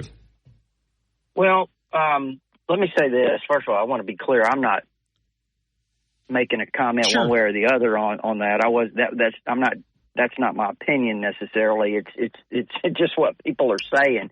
And I think it's just, Alabama fans are used to it being done a certain way. And, they're more concerned about the team being ready and, the quarterback being focused on, and it's not that he's not been focused, not that he's not had a great summer, it's just what they're used to, I think. But, again, I think that, Milroe is, it's going to be really interesting to watch him. I'm really excited because we know he's an incredible athlete. We know that. He made a lot of strides last year at the quarterback position, and he's a capable passer. And it's just going to be interesting to see how much better, how much improvement he makes as a passer, under Kalen DeBoer, because the coaching is going to be there. The coaching with Kalen DeBoer and Nick Sheridan will be there, Jamarcus Shepard, and the talent will be around him. So he's going to have everything at his disposal to utilize the talent that he has. And I think that's going to be something that's going to be interesting because I've said this before. I mean, he could be the most dynamic player in the country. He has that kind of athletic ability and talent. Ronnie, let's look at this big, what are they calling it? Alabama Champions Cookout? Is that what That's what it used to be called, but I think they're calling it now the Cold Summer Cookout. To kind of go with that. Okay. Well, we like cold summer. It's been, I don't know if it has anything to do with it, but it has been a little different. I know June was steaming, but we've had a little bit of break. I mean, I'm looking outside and it's 84 degrees right now. I mean, I know it's overcast, but I mean, we've had some of those nice days. So thank you, Kalen DeBoer, for cooling things down. We're very appreciative of that. Yeah. So it's a big event. Coming up here, they've got, Ryan, I think it's like 12 to 14 of the guys they've got committed right now. There may be a couple that don't show up. These things are always, these visit type things of these unofficial visits. They're subject to change. I mean, some guys for whatever reason can't make it, but I think they have like 14, 15 guys from this current class somewhere in there that are expected to be there, that are planning to be there. I think that when you look at it, now this is one thing I did notice because Nick Saban always had guys too from the next year's class, meaning that in this case 2026. But this is about as impressive, I think, of a list of guys that I can recall coming in that are going to be rising juniors. They've got, Brian, I think I counted 6 5-star players that they have coming in, and they're coming in from California, Missouri, Georgia, all over the place. And they've got one from Alabama. So they got a top quarterback coming in from Folsom, California, the home of Austin Mack, by the way, and Jonah Williams. Ryder Lyons, they've got another kid from California. It's one of the top overall athletes in the country, Brandon Arrington from Spring Valley, California. He'll be here. He's a 5-star. Blaine Bradford's a 5-star safety out of Baton Rouge. You've got a 5-star offensive tackle from Missouri, Jackson Cantwell. Got a 5-star linebacker from Georgia, Xavier Griffin. And then you've got a 5-star from here in the state at St. Paul's down in Mobile. And they call them edges now, edge players, outside linebacker / defensive end, however you want to phrase it. But he's a 5-star player, Anthony Jones. So that's what I think I gave you 6 right there. And then they have some other guys that are highly rated too that could be 5 stars, eventually. So it's a really good looking group that they're in on already. And you think about how quickly they made up ground on this class because, they had a long way to go when they got here. And so they made up a lot of ground quickly on this last class, and they're in a way ahead, it looks like, on this 26 class. Well, and as you and I have talked about, once they show that offense and how this offense is going to operate, it's going to become even a bigger option. I think so. Yeah, I do. Yeah, because I think they're going to utilize these skill people in a great way. They're going to spread the ball around. They want to be able to just spread the ball around.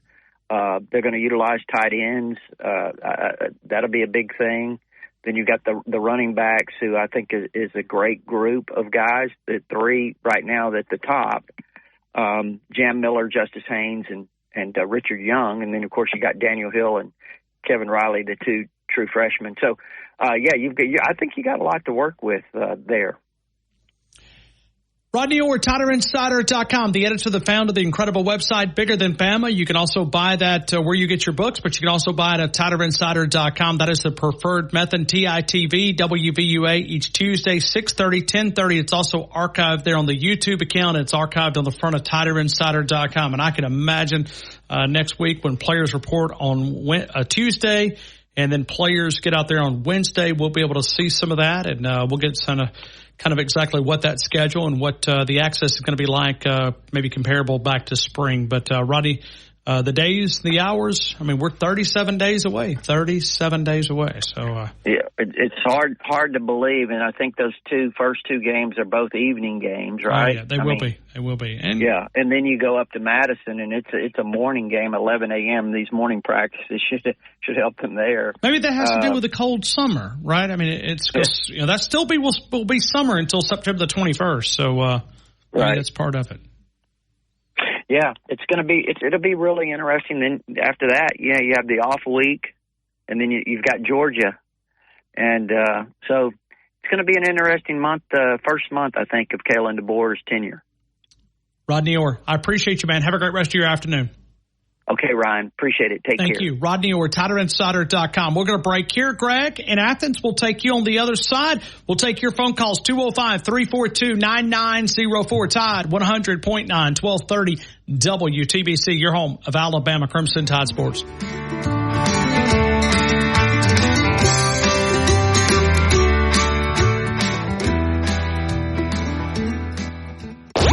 This hour's West Alabama real-time news update from the Tuscaloosa Thread Newsroom. The Red Lobster in Tuscaloosa has permanently closed 2 months after its parent company filed for bankruptcy.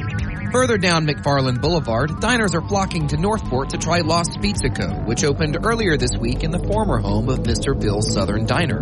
And a Northport city councilman says there is no legal way for the city to back out of its commitment to the unpopular $350 million University Beach Lagoon Resort. For all the details on these stories and more, get connected. See us at BMW of Tuscaloosa, 3537 Skyland Boulevard East, or at bmwoftuscaloosa.com. That's bmwoftuscaloosa.com. Alabama Credit Union with the official countdown to Alabama Crimson Tide football right here on the game, alabamacu.com. The mobile app saves a lot of time. The mobile deposits, checking, savings, mortgage, home equity loan, financing a vehicle, the great competitive rates. Alabama Credit Union with great branches all over West Alabama and throughout the state of Alabama. Alabama Credit Union, alabamacu.com. MedCenterUrgentCare.com. We expect the unexpected. Locations in Tuscaloosa, Northport, North River, right there off Rice Mine Road, Fayette, Demopolis, Hoover. The great doctors, urgent care, family medicine, injuries, occupational health, sports physicals. We do expect the unexpected. MedCenterUrgentCare.com. The online check-in available. Significantly reduce your wait time. The super doctors who live and work in Tuscaloosa. MedCenterUrgentCare.com. Tide 100.9 Tuscaloosa weather. Mostly cloudy through tonight. Will maintain the chance of a few passing showers or thunderstorms. The high today 83, the low tonight 71. For tomorrow, a mixture of clouds and sunshine with scattered to numerous showers and thunderstorms. The high 86. I'm James Spann on the ABC 3320 Weather Center on Tide 100.9. Follow Tide 100.9 on Facebook today to watch our live shows, read the great articles, and interact with Bama fans today.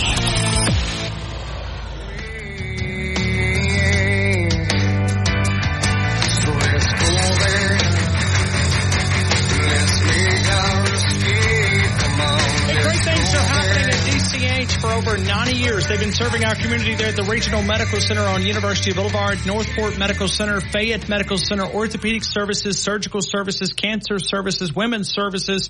You can find it at dchhealthsystem.com. DCH Health System for over 90 years. Great things are happening at DCH. Let's go to Greg in Athens. Greg, good afternoon. I hope all is well.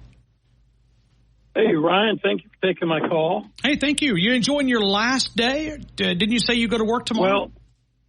Well, I actually went to work today. Oh, okay, I got you. Yeah, we're starting 2 days early up here in Tennessee because Tennessee has state elections this year as well, and they give them 2 days, and they use some of the schools. So we won't be in school those days, hence the need to start early, apparently. Okay, so they give them off, like a day off for election? Okay. Yes, they do. Really? Okay. Every state's different. That's the beauty of America, right? But, I mean, how many kids do you have that actually votes? Like, I mean, are they 18? Well, they use part of the school buildings for polling stations. Oh, okay, I got you. Okay, well, that makes sense. My bad. Yeah. Yep. Yeah. No, we don't have a lot of voters yet. I got you. But you've had nobody that came in with, like, already ballots, like a big box of ballots they've put in a closet anywhere? No. Okay. We need you to keep an eye on that, Greg. I mean, you're going to be the guy. Well, if they went ahead and did that, they're going to have to redo it because, they made a change there on the Democratic ticket. Oh, they did. They did. Who's running again? Okay, they haven't voted yet who's going to run, or do they just automatically throw somebody in there? Is that what it was? Well, they've thrown Kamala in there, and someone asked me what I thought of her, and I said, they didn't have a vote. Okay, it's kind of weird. I'll use one word to describe her, and that's vacuous. I was thinking more like a laughing hyena, but okay. Yeah, that would work too. They're both similar, anyways, one of the 5 stars we signed, I believe a wide receiver, decided he wasn't going to go to the Big Cat Cookout, and so they decided to shift their scrutiny towards Ryan Williams, and they I think the guy's name is Hook Hansen, who writes about Auburn, said that he didn't think Ryan Williams would be able to sustain getting hit in the SEC. And someone responded, I believe it was Clint Lamb, by stating, "Well, if I'm not mistaken, Devontae Smith was 165 pounds as well." How much does Ryan Williams weigh? I mean, is he 165? He's 165. Well, that's okay. They got to start updating some of them weights. When he came in at the recruiting class, he was 165. Now he might be 5 or 10 pounds heavier since he's been working out. But okay, yeah, I don't know. It does seem a little bit small. I mean, because physicality at that position is, it's something that we don't think about. But you better be able to be physical. Right. I'll see what an updated roster looks like. Else, it won't matter. Well, that's true. And he is 165 on RollTide.com. So yeah. Well, here's the thing, Ryan. But I mean, Kendrick lost 201, and I mean he's known as kind of a physical wide receiver. So right. But I even think that's a little bit. I think that might be a little under because I think. But it's kind of funny when we get to the NFL Combine. A lot of these numbers kind of work themselves out. It's yeah. So I think Devontae Smith has done pretty well in the NFL. That's a good point. Regardless of how much he weighs on the scale. And what did he play at? Devontae Smith wouldn't much heavier that, if any. No, and he's probably 175-ish when the season starts. He is. 170 is what they list him in the NFL. 170. Yeah. So, yeah. Okay. So, here's 2 things to understand the relationship in Alabama between Alabama and little brother, and that is one school consistently recruits and gets players in the top 150. And I believe right now in the 25 recruiting class, Alabama has 9 or 10 in that top 150, and Auburn has 1 or 2. All right? And when you keep doing that, no matter who your coach is, you're not going to win many games against the teams you're not supposed to beat. The other is that in the 10 years that we had of college playoff football, no team that won a national championship did so with the head coach calling the plays offensively. And, Hugh Freeze is going to have his hand on the button a lot more on the trigger than he did last year. So I just think that he is living off what he did 10 years ago. And, he was found out to be a cheating fraud then and also a philanderer. So it is what it is. Well, and if his behavior had changed, it'd be one thing, but it had not. Even as recent as Liberty, and even those burner phones of having multiple phones seems to be an ongoing problem for Hugh. But everything he does, whether it's wishing his family a happy birthday, he just has just his face, his expression. It's hard to trust a guy like that. I mean, he can be. It's just very, very phony when you see him talking. Right. Yeah. So, I mean, he beat Alabama twice when he was at Ole Miss, and that's what he's lived on for the last decade. It is. Yeah. Hey, Greg. Jalen Milroe up in New York City. What was your reaction from that? Doing all these media appearances. Do you like it?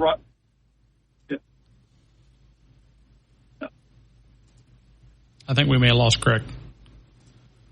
Okay. Hey, I'm dropping out here. Okay, thanks, I'll talk Greg. to you later. Roll Tide. Okay, sounds good. Thank you. Let's continue. Let's go to Stephen in Raleigh, North Carolina. Stephen, good afternoon. You're in the game. I hope all is well. All's well. Ryan, how you guys doing? Oh, man, we're having a great day. Great day. Super outstanding. It's not as good as Jalen Milroe hanging out with all the superstars up at New York City. Hey, I tell you what, I said Jam Miller yesterday as being a breakout player. Jalen Milroe is an impressive young man. He was a first-year starter last year. I think I'm going to put some chapstick on Ryan and say he wins the Heisman this year. Whoa. Chapstick. Yeah, it's a lot of it. Noah taught me glazer. That was another one. Yeah, heard that term too. Yeah. Not all of us can be as negative as Corey. That's a challenge. That's his badge of honor, not mine. Hey, Ryan, it makes perfect sense why Aaron Torres couldn't win in College Station, because Texas A&M can't either. So why would you think Aaron Torres could win in College Station? Well, the mayor. You guys talk about the mayor. Yeah, well, and I do think that maybe that, I don't know what College Station is like. I would think it's a pretty conservative town with being a pro-military, but I don't know. Torres, he could win in Tuscaloosa, man. He's a very popular dude.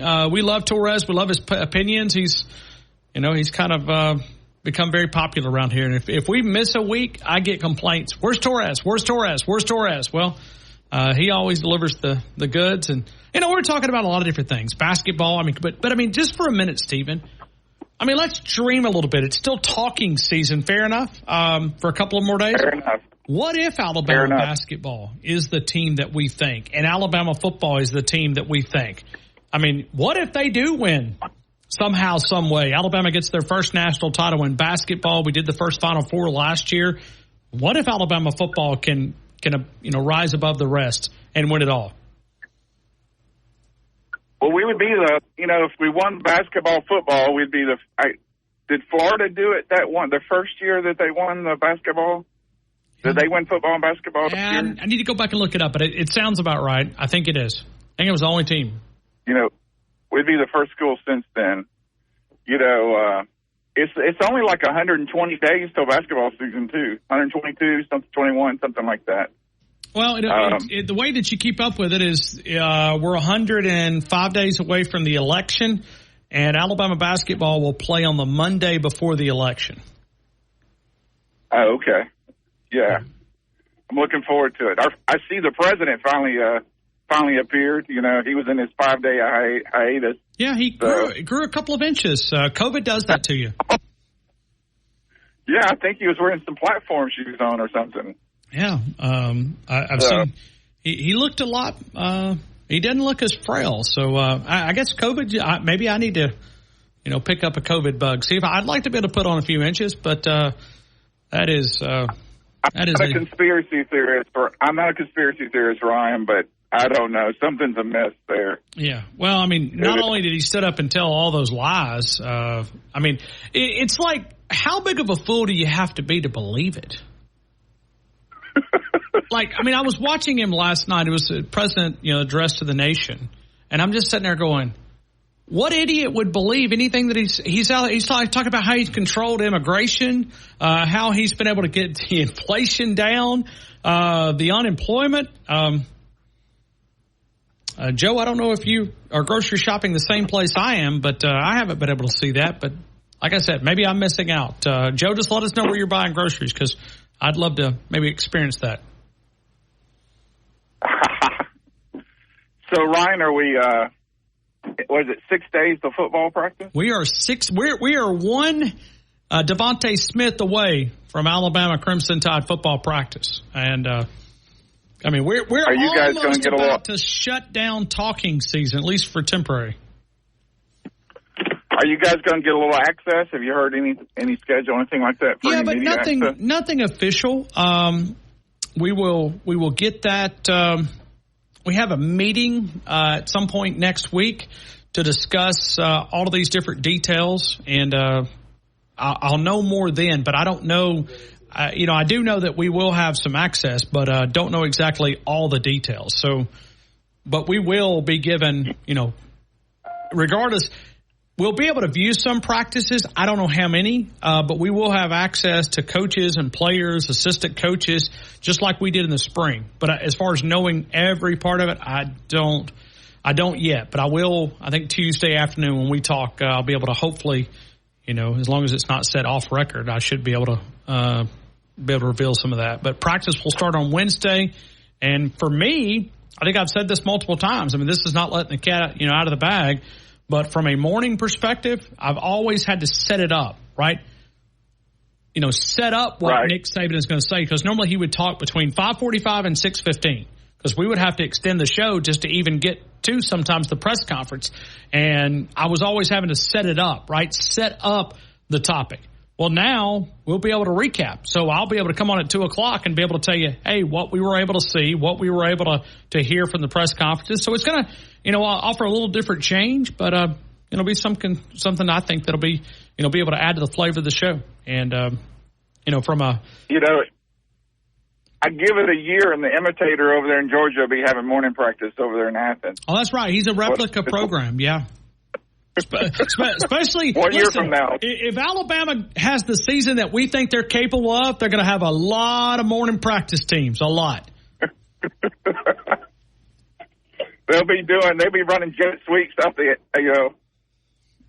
in their sleep in morning practice. Well, and you do think about it from a Georgia perspective and an Alabama perspective. What if these two programs, because I'm not there to put Texas there yet. You got to earn it, Texas. You're welcome to the league. Thanks. Good to have you. And we'll be kind of curious to see some of these the SEC East teams that are no longer East and West, how they do with playing the level of the SEC West. We play over here where there's not a lot of freebies, but over there you've got a lot of, Vanderbilt's, Kentucky, South Carolina, Florida's been down, Tennessee's been down up until a couple of years ago. There's a lot of freebies over there. So even those teams that have always stunk it up over there, how are they going to do with a schedule that's a legitimate SEC type schedule? Ryan, Georgia's, for 10 years, Georgia's had like a one team season every year. That ever since I'll just say just since the start of Kirby Smart's tenure. Florida's been down. Kentucky, there's no Tennessee's been down. They literally have had played like a one team schedule, and if they beat that team, they're in the SEC finals, in the SEC championship. And you're right.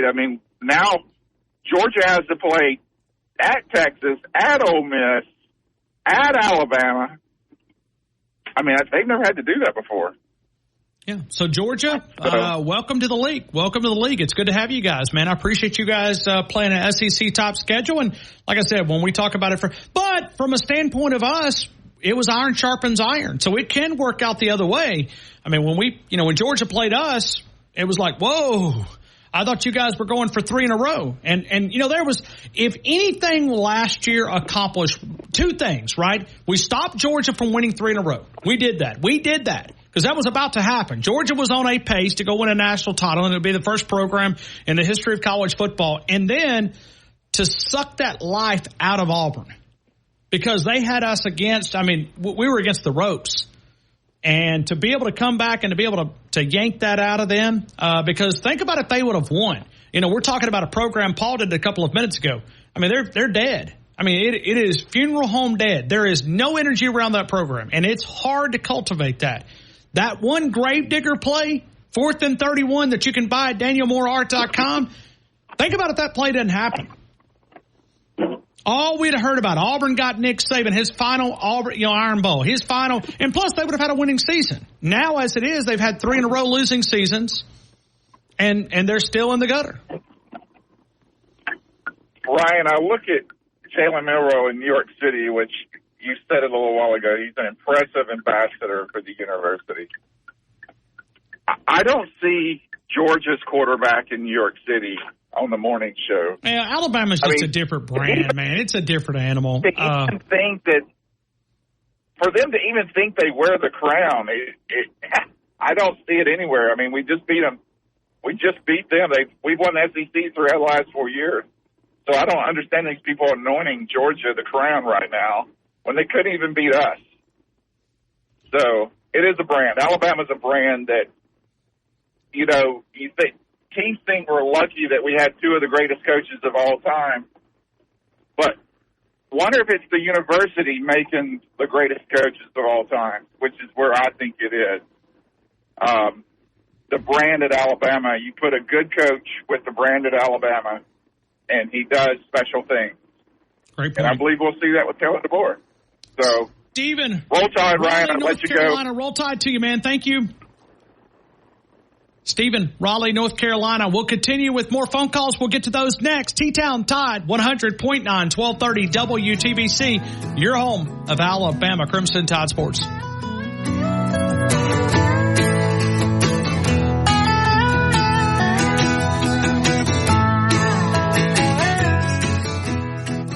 Don Wallace CPA, 527 Main Avenue in downtown Northport. Small business and personal income taxes, payroll, sales tax needs. They can also help you with nonprofit or church accounting or auditing.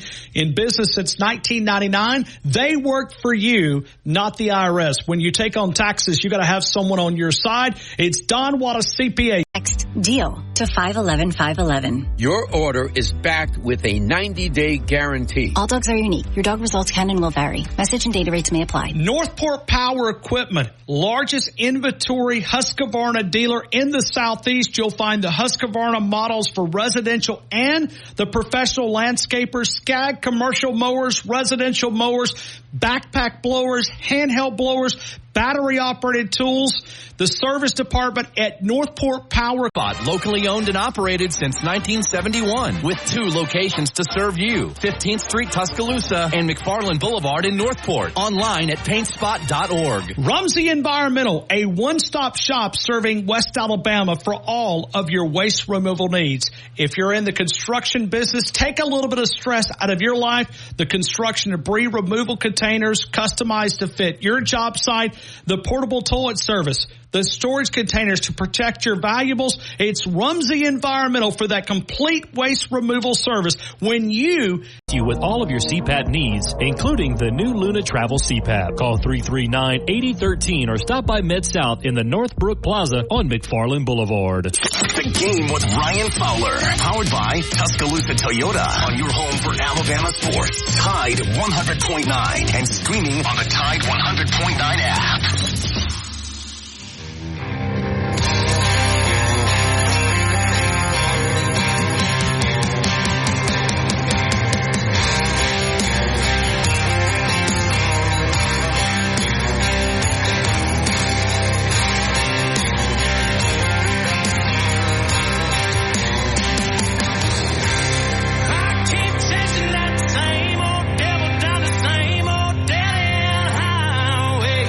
Riding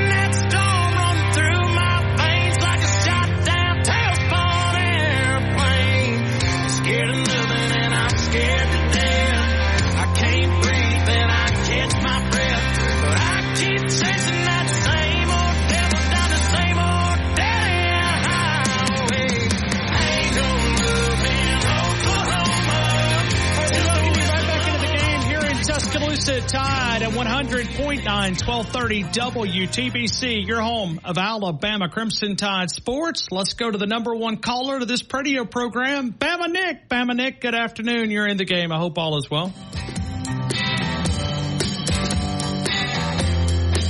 Bama Nick, the point of going to the number one caller is you got to be able to respond.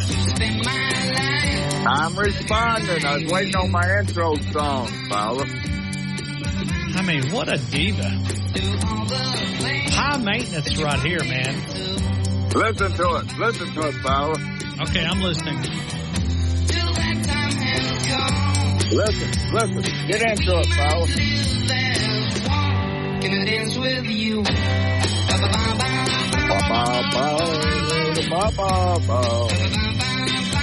You're a good singer, Bama Nick. Do it again. Do it again.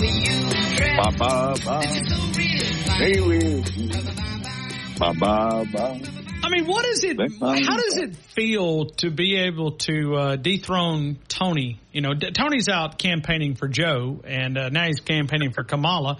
But I mean, I saw that. I saw it too, man. I'm so disappointed. I mean, he was literally trying to slip in the back door and try to be a spy. He was trying to take us down. But I thought he was trying to take your job over there at the game. He could do that.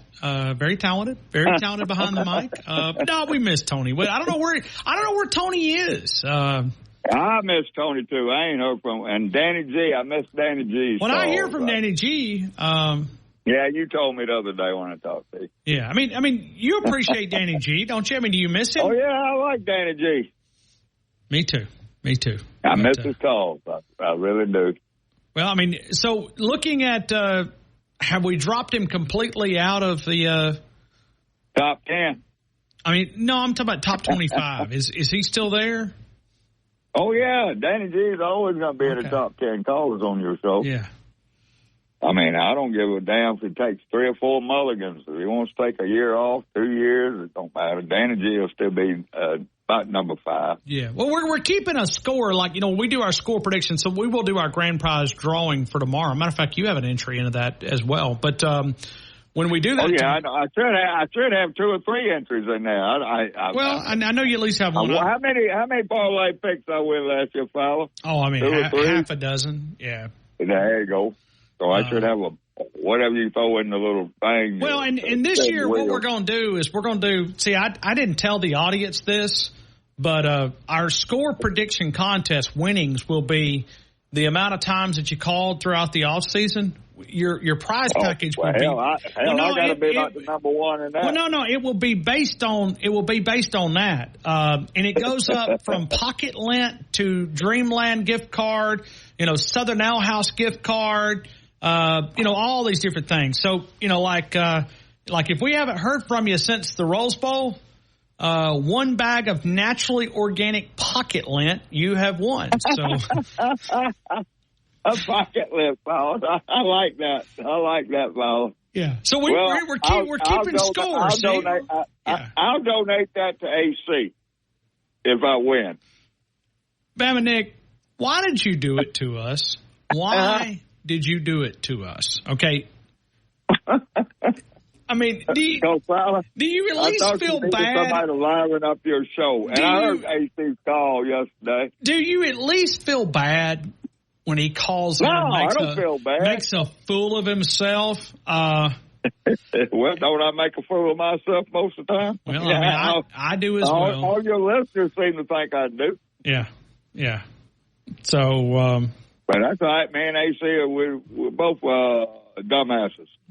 Okay. Well, I wasn't going to put it that way, but according to AC on his call, I didn't get him on your show. One of your secret other callers, he wouldn't give the name. I don't know who that is. I don't either. I'm trying to figure out who it is. Well, let me just say this. Got AC to your show. I get about 5 emails a day.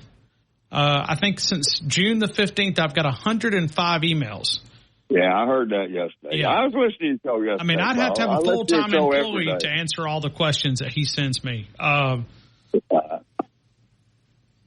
So, I don't know, fella. I can't explain it. It's blowing my mind too. You know, as but far as I'm telling you, AC saying got him on your show.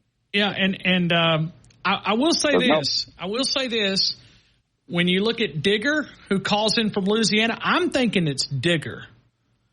I'm thinking it might be too. Because he's, he can't, like you fight for the top, he fights for the bottom. He doesn't want to be in the bottom, right? It's kind of like Auburn. Yeah. You don't want to be the bottom. So I think it's Digger that is pretending to be AC. It could be, fella. Because, when AC, when he first called, I remember the first time he called your show, what was that, about a year ago, I guess it was. But, and I used to talk about him, about AC, the Morad from Bangladesh. Of course, he started out in New Jersey, then he went to Canada, and now he's in Bangladesh. And that's when he called the other show. I know you don't like me talking about it, and your boss man don't like me mentioning it, but that's when I heard his stupid calls. And then when I would talk, remember that time he wanted, and you sent me a text, Nick, do I want to answer this idiot's call? Do you want me to take him to the show? I said, yeah, take his call, fella. Well, you remember that? Well, he's challenging my beliefs in sports talk radio. I've always had a belief that you engage everybody that wants to be a part of it, regardless if they agree or disagree. But let me say this. He's challenging every fabric of my core values. Yeah, he's trying to make you lose weight. Yeah, and he wants me to... He put you on a diet. Yeah, I know that Kamala is against red meat. Okay, she doesn't want people... Oh, Lord.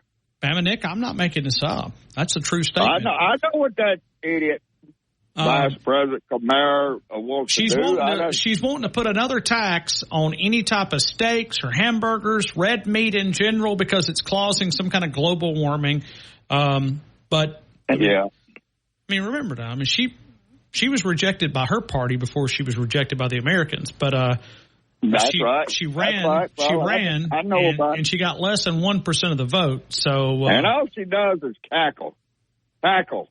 Cackling Kamara. Well, and as someone who has a dumb laugh like myself, just don't do it in public as much.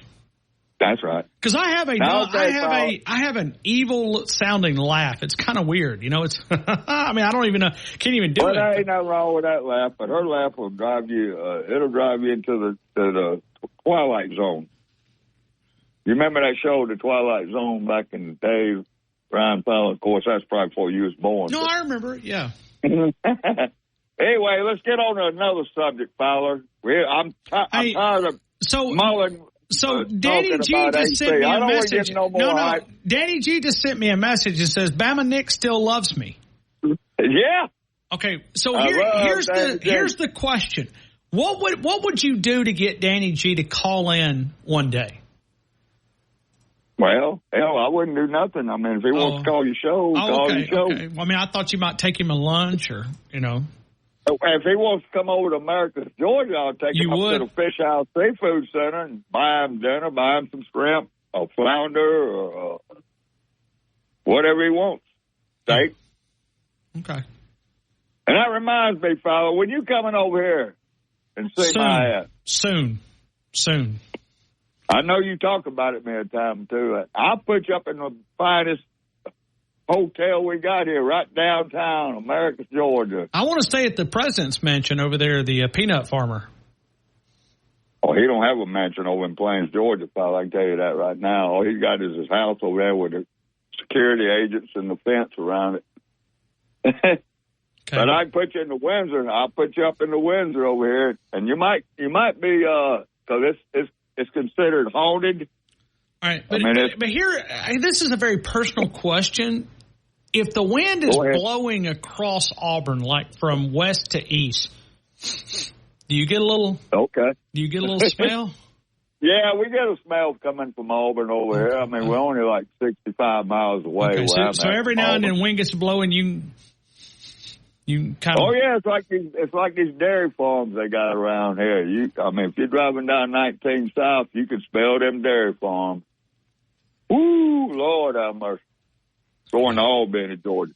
All right, fella, I done clattered enough about my personal business. Let's talk about Football. Let's talk a little football, Fowler. And you got to hurry because I'm out of time just about. Well, see, that's what I'm saying. Why is Jalen Milroe up there in New York? Now, come on. Don't be like this, Bama Nick. Giving a jersey to Judge. Of course, I like the Yankees, but I ain't know that's... Yeah, but it's publicity. And then he's on CBS don't be in this the morning. guy. They should be on campus studying the playbook, getting ready for the season. He took it Why with ain't him. down there? He took it with him. Come on. Don't be like this, right. Bama Nick. He's It's out. exposure. He's out touring the country. He won the Heisman yet. I might be coming next year. I mean, at the end of the season, but he needs to be down in Tuscaloosa, studying that playbook in his dorm room or apartment room or whatever he's got down there, a mansion they got him down there. And with his other incoming freshman players or receivers working with them.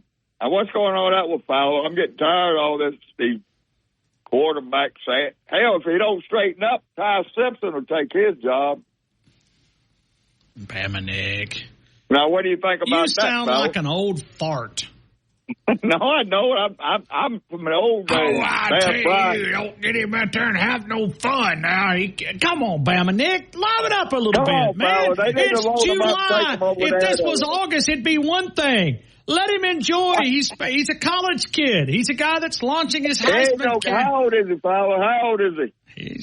He's a college kid. 21, 22. He's probably 21. He ain't no kid no more. He's a grown man. Okay, you're right on. And now here's another thing I want to talk. When are we going to have our first parlay pick? What do you want to pick? Well, I heard today on another show, when they start the season. I gotta run. Next month, Fowler, you got Clemson and Georgia. You got Miami and who is it they playing? And you got another game that'll be good. That'd be three right there. Okay, we're not going to do parlays, but we will do something tomorrow that will give you a chance to get an entry into the 2025. And that sounds great, fella. Yeah. That sounds good. Tell me tonight, give me a heads up. And I know Paul kind of threw me a curveball earlier, but we will do our grand prize tomorrow. And actually, tomorrow will actually be, because last time we gave it away, it was August the 14th of last year. Oh. So we're actually giving away, a little bit early, but well, that's good, pal. Yeah. That's good. So we got a huge package that we'll be giving away tomorrow. But Bama Nick, thank you, man. Roll Tide. Roll Tide, Ryan Fowler. Call me later. Okay, I will. Number one caller right there. We'll continue with more of the game. T-Town Tide 100.9, 1230 WTBC. Your home of Alabama Crimson Tide Sports.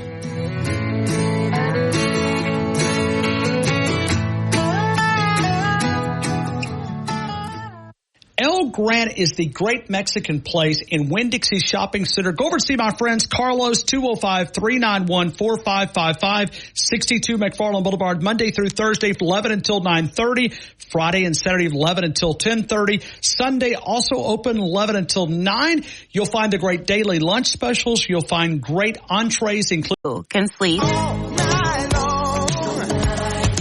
Get matched at Mattress Firm. Sleep at night. Restrictions apply. See store or website for details.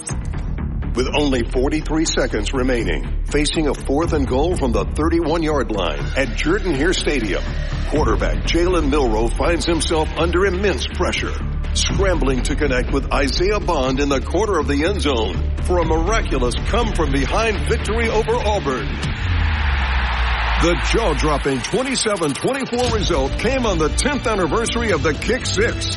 Daniel Moore is proud to announce 4th and 31, his upcoming oil painting featuring the now famous Gravedigger play. New Life Art is now accepting pre-orders for limited edition fine art prints and canvases of 4th and 31.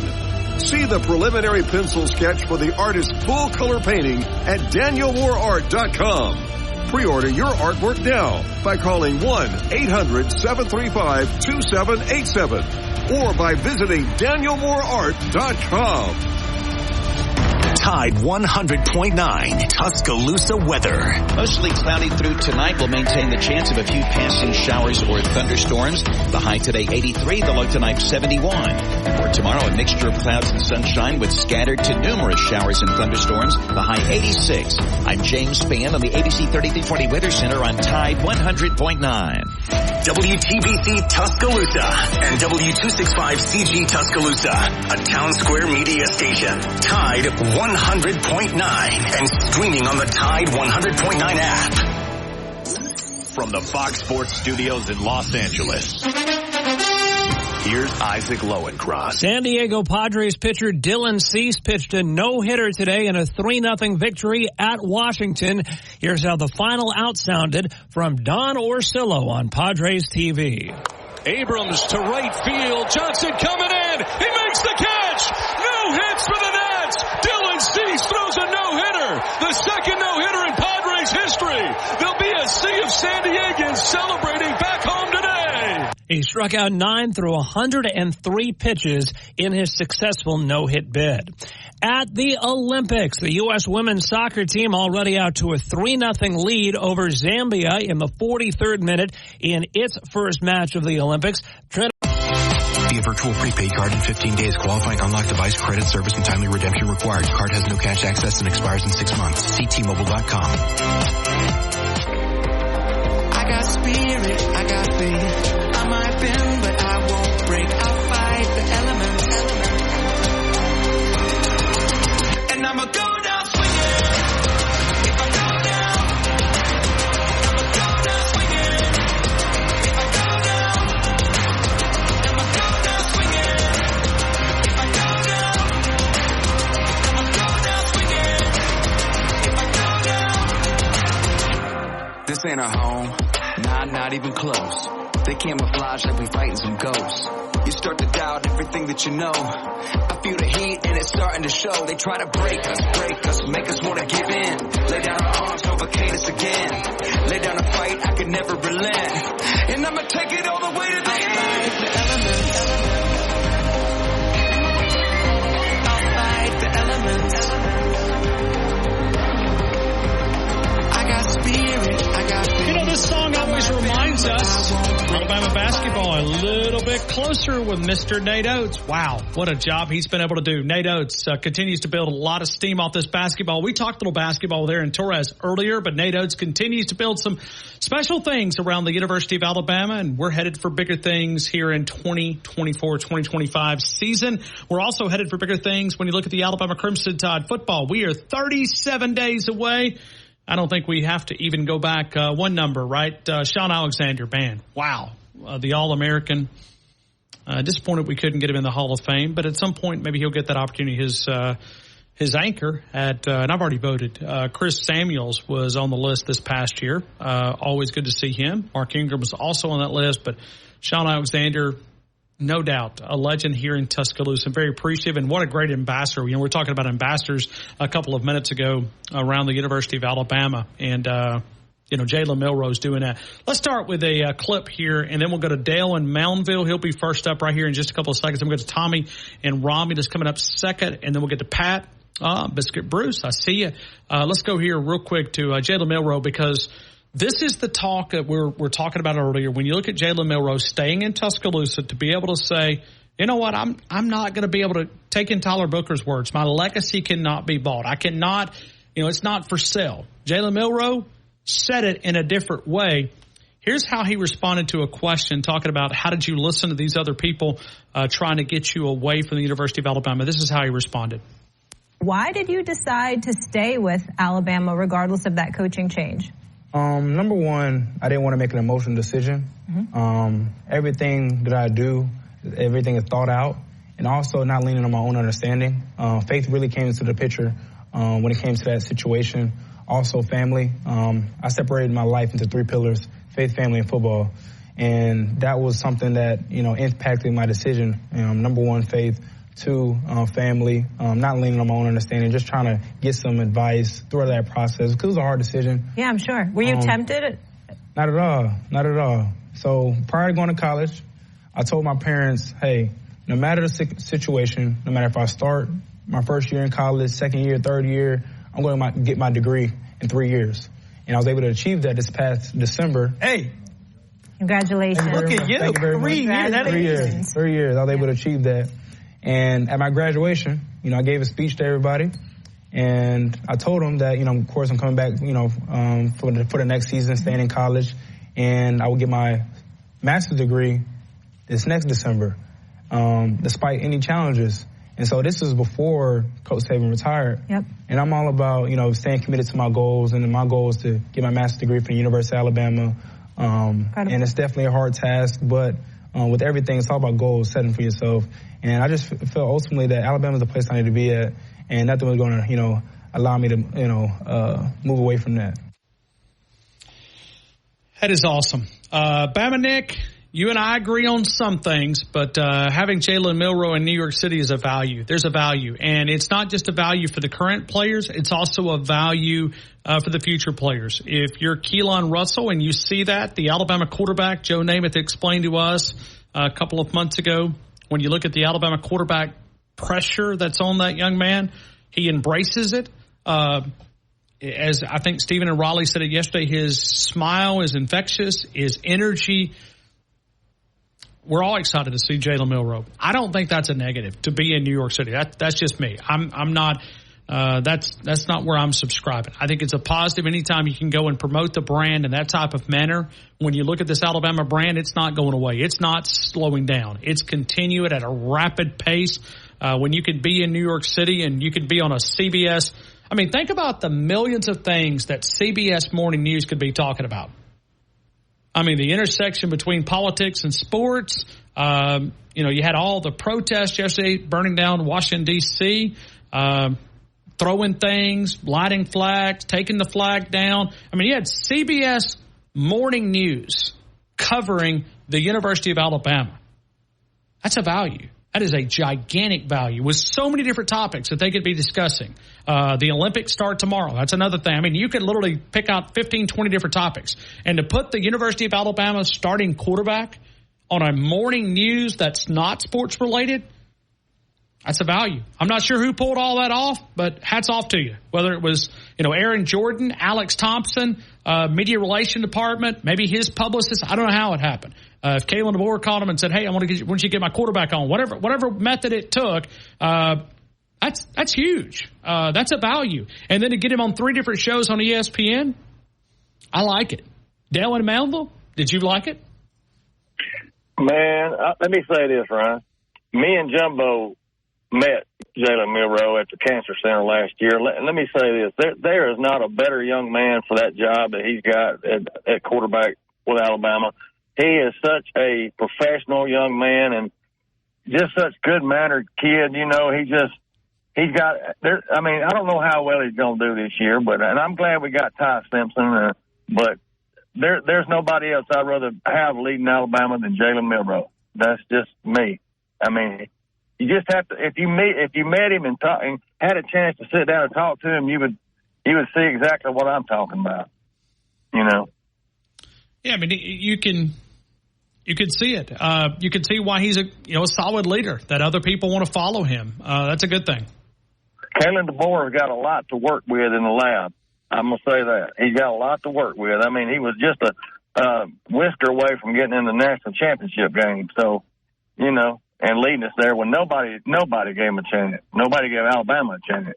So, yeah, I'm happy about that, Ryan. Yeah. I'd like to talk about last weekend. I know Josh from Georgia probably told you, and I guess you were on the phone with him when we were. Oh, he sent me a message. He sent me an invitation. Oh, you talking about calling in last week? Yeah, he was. He was sitting there at Jack's, and you guys were in the background because we could hear you. That was such a good time, man. I know what y'all are doing, though, by meeting at Jack's. I know what you guys are up to. What's that? Y'all are trying to get my source over there, the milkshake maker, to give you some information, to give you some scoop. I know what y'all were up to. He already gave it to us. We already have all that now. We got that in our back pocket, right? Okay. Well, I mean, but y'all are. I should have never identified my number one source. If you make milkshakes at Jack's, you get a lot of information. Yeah. So. Well, anyway, though, And then to have Mitchell, and I learned a lot about your callers, and I was sitting there with 4 of your best callers, man. I was like, this was like family to me. I'm serious. It's a hidden family. This is a hidden family. The Alabama, your radio show, and the Alabama fans in general are just a real family. It really is. I hate to sound like Auburn, but it's a family.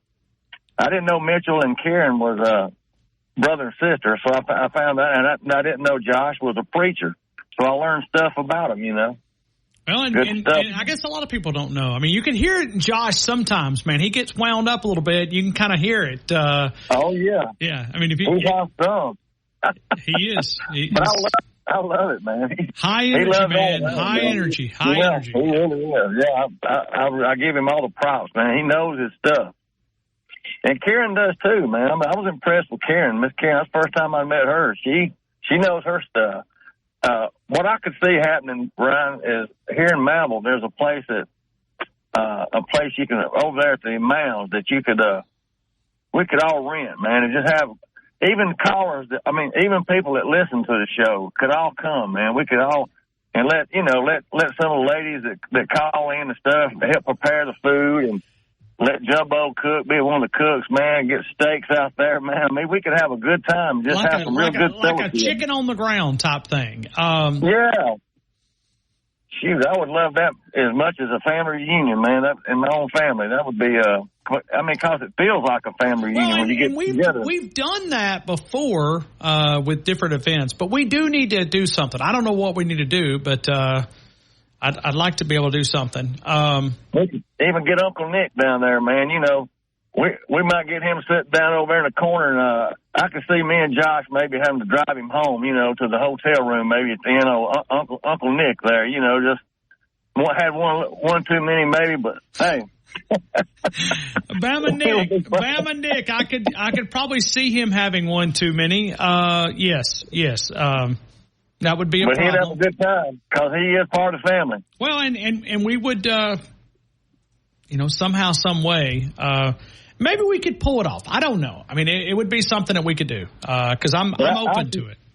I see a lot of people, though, that I come in contact with that say that they heard me on the radio and they heard this on the radio and all that, and they would probably become callers if they could get involved in something like that and come down there and just meet some of the callers and talk to them and like Tommy from Rumless, people, caller, Paul from Lincoln, and, good callers you got. Let them all come down there. Now, here's the question, Dale. Would we allow Digger, the Texas guy, to come? Yeah, okay. Bring him on, man. Now, how about, all right, so Digger's invited, okay. How about AC in Bangladesh? Bring them on. Bring them all on, man. Hey, it's just fun talk is all it is. Okay. They're the cousins that you got, crazy uncles, what they are. Crazy uncles. Yeah, that's all they are. The crazy uncles that could show up that just didn't know the air of their ways. They just don't understand what it's like to be a Crimson Tide. I mean, I don't know if you call them part of the family, but hey,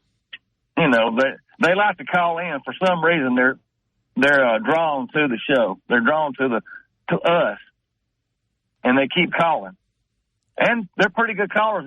Digger, sometimes I know everybody's going to say he ain't, but to me, I enjoy listening to him. That's just me now. I mean, it may not be nobody else, but it's me. I can take Digger because it's, I can defend swimming and diving championships or oppose swimming and diving. He had to grow on you, though. He had to grow on you. A little bit. But now, AC in Bangladesh? He's a little weird. Well, here's where I draw the line. When he starts talking about anti-American. Right. Oh, God, I didn't know. Yeah, I'd like to box him upside the head. I have not heard that. He would not be part of the family then. Yeah. Because I can't stand people who disrespect this country. No, nobody disrespects the flag. And I saw it yesterday. And I would have, forget about carrying those folks to jail, put them in a bus, carry them to the airport, and get them the blank out of here. Put them in another area. Say, you know what? Go live where there's no clean water. Go live in places, because I've been to some of those countries, and I promise you, I've been on some mission trips, come back, and you're like thankful that you live. The little things that we take for granted, that we can walk in a grocery store and be safe, to go over and turn the water faucet on, and you can actually have clean water. This country is great, and I'm kind of, I'm tired of hearing so many people run it down. Right, and hopefully we can win, if you know what I mean, this year, and get that thing back in the right direction. So. But, Ryan, I wanted to talk about two players that I think is going to make an impact this year I don't know about this year, but two players I think has got real high potential. One for this year and the other one I'm not sure, but soon. First one is Jeremiah Beaman. I don't know if you saw him on Twitter. Did you see his Twitter picture? I saw one of the photos. I'm trying to think who it was. It could have been his, but there was some... David Ballou, the strength conditioning coach. Man, he has got that dude buffed up now. I mean, he was not that. He was like 265 when he came in the spring. Just since the spring, he looks like Quinnen Williams now, man. I swear, he looks like he is not the same kid that came in. And this guy's got a high motor. I don't know if he'll make an impact this year, but that dude is going to be an awesome player before he's through. Because his motor, you can tell, goes all the time. And if he can get his body like a Quinnen Williams, he's going to be scary. Y'all can mark it down. Bama fans, mark it down. Jeremiah Beaman, mark it down. Maybe not this year, but soon we'll see him make big impact for Alabama.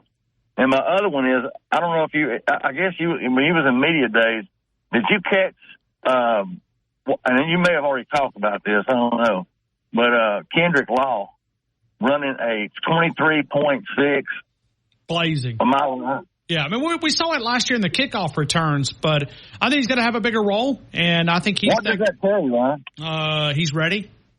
Yeah, but what else does it tell you? Tommy Rees and Bill O'Brien, why didn't they focus on him? Why didn't they make him a big part of the offense?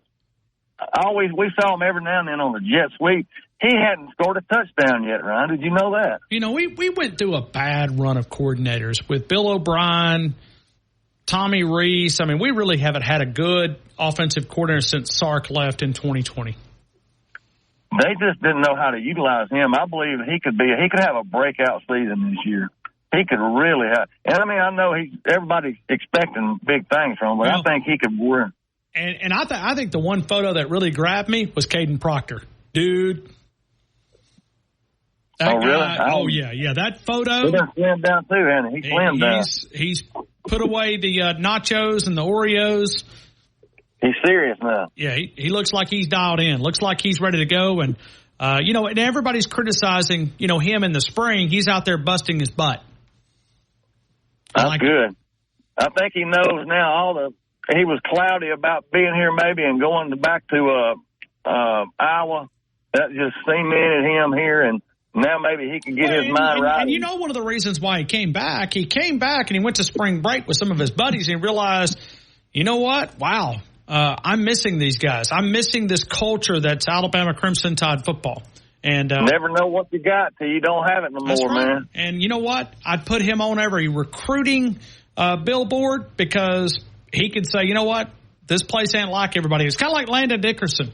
When he came here from Florida State, he stood up in a locker room and said, guys, we take it for granted that we've got it. It's kind of like what we were talking about with our country a couple of minutes ago. How lucky you guys have got it, because you walk in, it's top-notch facilities. It's the media attention. It's the amount of attention that, your stardom, it campaigns, right? I mean, it's one of those that, this Alabama brand is gigantic, but it's also the facilities, it's the coaching staff, it's the attention to detail that this program is operated with. Landon challenged his teammates, and that's probably one of the reasons why they won a national title. I think this team is going to surprise some people. Not saying they're going to win a national title, but my blood's boiling now. I think they're going to shock a few people, and you can call me a chapsticker, lipsticker, glazer, sunshine pumper, whatever you want to call me. Yeah. My blood's boiling even more now, knowing I'm going to be at every game. Roll Tide. Dale, I got to go, man. I appreciate you. Roll Tide, brother.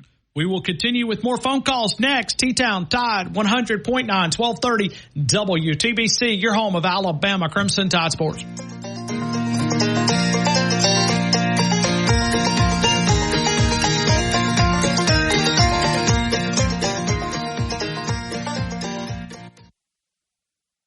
West Alabama real-time news update from the Tuscaloosa Thread Newsroom. The Red Lobster in Tuscaloosa has permanently closed 2 months after its parent company filed for bankruptcy. Further down McFarland Boulevard, diners are flocking to Northport to try Lost Pizza Co., which opened earlier this week in the former home of Mr. Bill's Southern Diner. And a Northport city councilman says there is no legal way for the city to back out of its commitment to the unpopular $350 million University Beach Lagoon Resort. For all the details on these stories and more, get connected at TuscaloosaThread.com. Get 24/7 local news coverage and sports updates when you download the free Tuscaloosa Thread app and sign up for twice daily email newsletters. Tide 100.9 Traffic. Tuscaloosa traffic now from the Townsend Nissan Traffic Center. Hello to you and happy Thursday. Dealing with the usual rush to home or rush to work could be for some. Until we got Skyland Boulevard in both the east and westbound lanes between 18th Avenue and McFarland. A little slow, but go. Also, if you're traveling on the... But you are not alone. You always have a place at MAD. Call our 24-hour victim helpline at 877-MAD-HELP or visit mad.org. Southern Ale House, 1530 McFarland Boulevard. As you know, it's one of my favorite places. Eat Southern, be Southern, the daily lunch and dinner specials, the great menu that features that Southern cuisine, like the bacon wrapped meatloaf, the fish and taters, the biscuit sandwiches, the great steaks, the great chicken entrees, great sandwiches, including the pickle burger, the Ale House burger, the yard bird, great desserts, and always that featured bread pudding that Brett Garner's cooking up. Let Southern Ale House cater your special event. Experience the wow factor. Contact Shoot Masonry and Specialties at 205-887-3807 today and unleash your home's full potential. Tide 100.9 Tuscaloosa weather. Mostly cloudy through tonight. Will maintain the chance of a few passing showers or thunderstorms. The high today 83, the low tonight 71. For tomorrow, a mixture of clouds and sunshine with scattered to numerous showers and thunderstorms. The high 86. I'm James Spann on the ABC 3320 Weather Center on Tide 100.9. You're inside the game on your home for Alabama sports. Tide 100.9 and streaming on the Tide 100.9 app.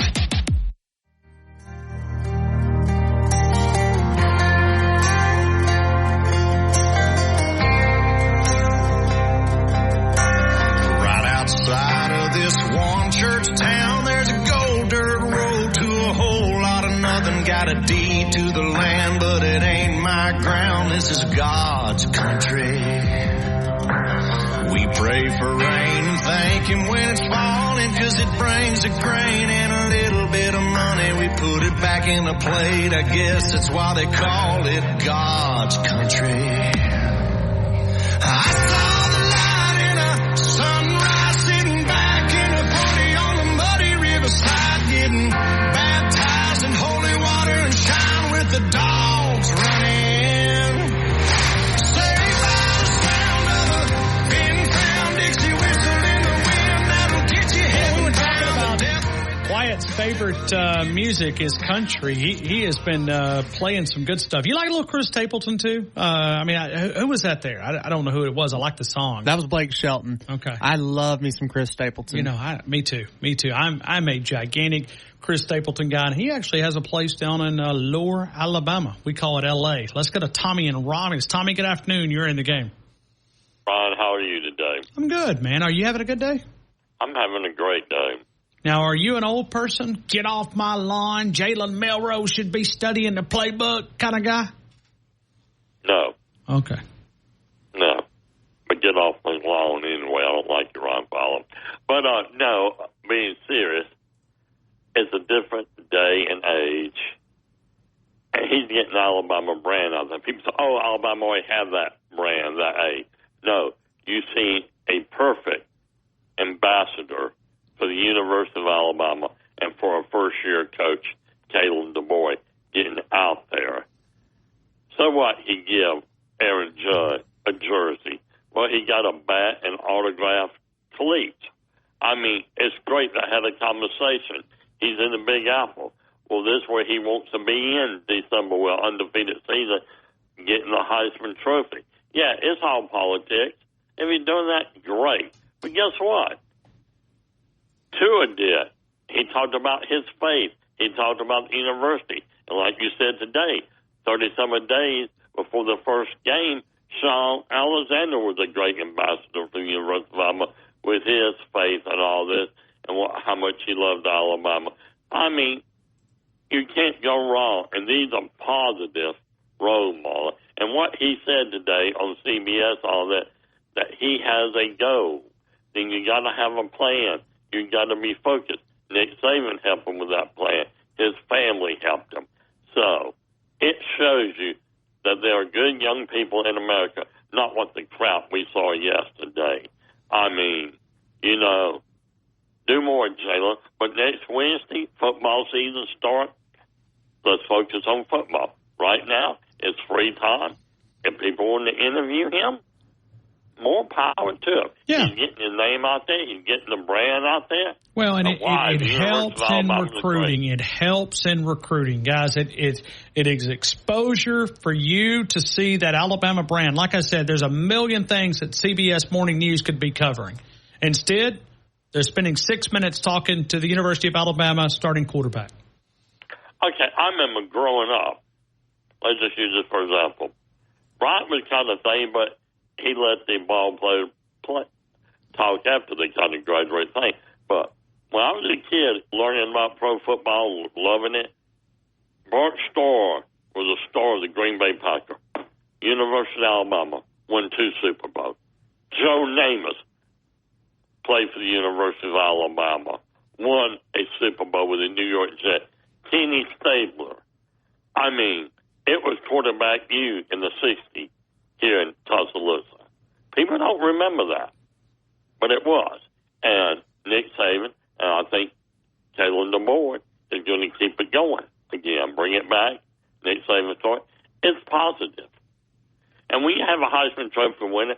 If he wants to win a Heisman Trophy, we got the team, he got the players. Go for it. If you say the team go for the national championship, undefeated season, an SEC title, he's going to be in New York. I mean, showcase me. Everybody else is going to show. Georgia's going to push their quarterback. Texas is going to push there. Well, and Alabama's never been one of those schools that pushed Heisman winners. I always thought that was a little bit of a, I don't want to say weakness, but it's been one of those that I would have liked to have seen us do more. And I understand the reason why. Okay, that's not what I'm not criticizing that. And their method has always worked. But I'm a Heisman voter, Tommy. And listen, as much as I'm biased, when I vote, I remove that. Okay, I try to vote. And I do have an SEC flavor because I see more of those guys. But I think they understand that taking that in geographical region. But, Tommy, you would not believe the stuff that I get being a Heisman voter, whether it's just information sheets, they'll mail out promotional materials preseason, right before the Heisman Trophy, bobbleheads on down the years that I voted. It's something they do. It's okay to market your players. Well, I remember Ray Perkins, his first year as head coach, pushed Walter Lewis for the Heisman, and he caught heck for it. We win championship, national championship, SEC. We team gold. All right, Heisman Trophy. Well, Bryant took the attitude, and I see other coaches have, because the South was not going to get Heisman Trophy when it was the Big Ten, the Northeast, and the Pac-12. You didn't hardly see anybody from the South. I mean, to the last few years, the first Heisman Trophy winner for the South was in 1942, Frank Sendwick of Georgia. Then we didn't have another one till we had Billy Cannon of LSU. That tells you how long. It was Ohio State, Notre Dame. Okay. Thank God Oklahoma broke the little streak up in the 50s, but that was it. It was Ohio State. It was, Notre Dame, USC, or it just, I mean, for Jesus, we had 2 Yale players win it back-to-back in the 30s. Come on. I mean, that tells you the bias there. So, I mean, I've told you the story. I'll tell it again. I'll bore you again. I was at the Purdue-Alabama basketball game when Mark Ingram was announced at halftime winning the Heisman Trophy. And I was around with people know that other guy. Well, I was around my principal and other people I know.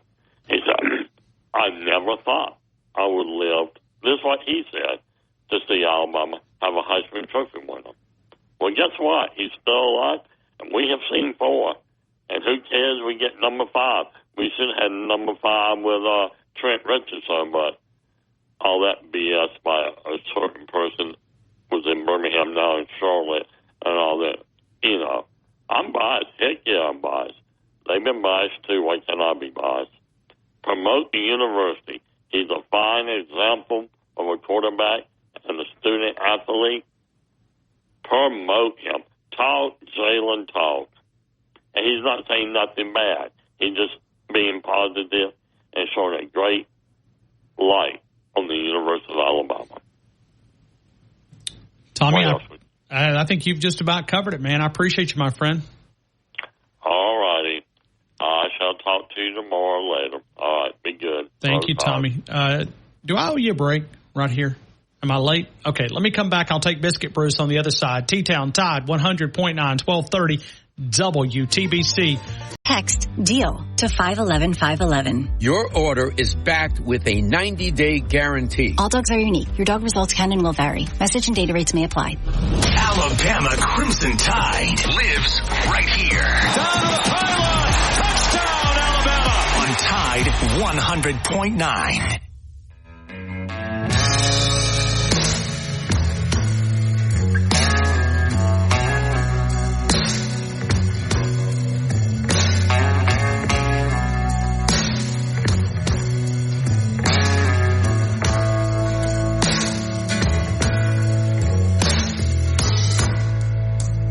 Used to spend my nights out in the ballroom.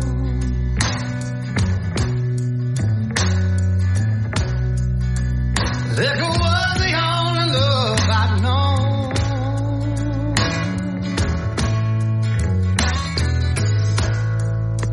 But you rescued me from reaching for the bottom and brought me back. Being too far gone. You're as smooth as Tennessee whiskey. Hey, let me remind you about The Wharf. If you're looking for a new pair of jeans, Wrangler, Levi Lee, Carhartt clothing, Rocky clothing, 60 different brands of boots, Justin, Tony Lama, Red Wing, Georgia, Double H, Timberline, Laredo, and many more. You've got Western shirts, long sleeve, short sleeve, belts, buckles, hats. You'll find those and even the camo options. If you're thinking about any part of deer season or any type of season, I guess we'll blink and you'll have some dove season coming up in September, but you'll find the great options at The Wharf since 1976, the working Western headquarters for the entire family. Let's continue with more phone calls. Biscuit Bruce, how are you, my friend? Welcome into the game in Tuscaloosa. Always great to be on Tide 100.9. The game with Ryan Fowler. It is. It's good to have you, Biscuit Bruce. It's good to have you. Look, I want to go ahead right now. I want to make an apology to all 100.9 game listeners because I turned around and I have become what Ellis calls a buzzer. I have been so busy this summer in retirement that I listen quite often. I don't get the call like I should.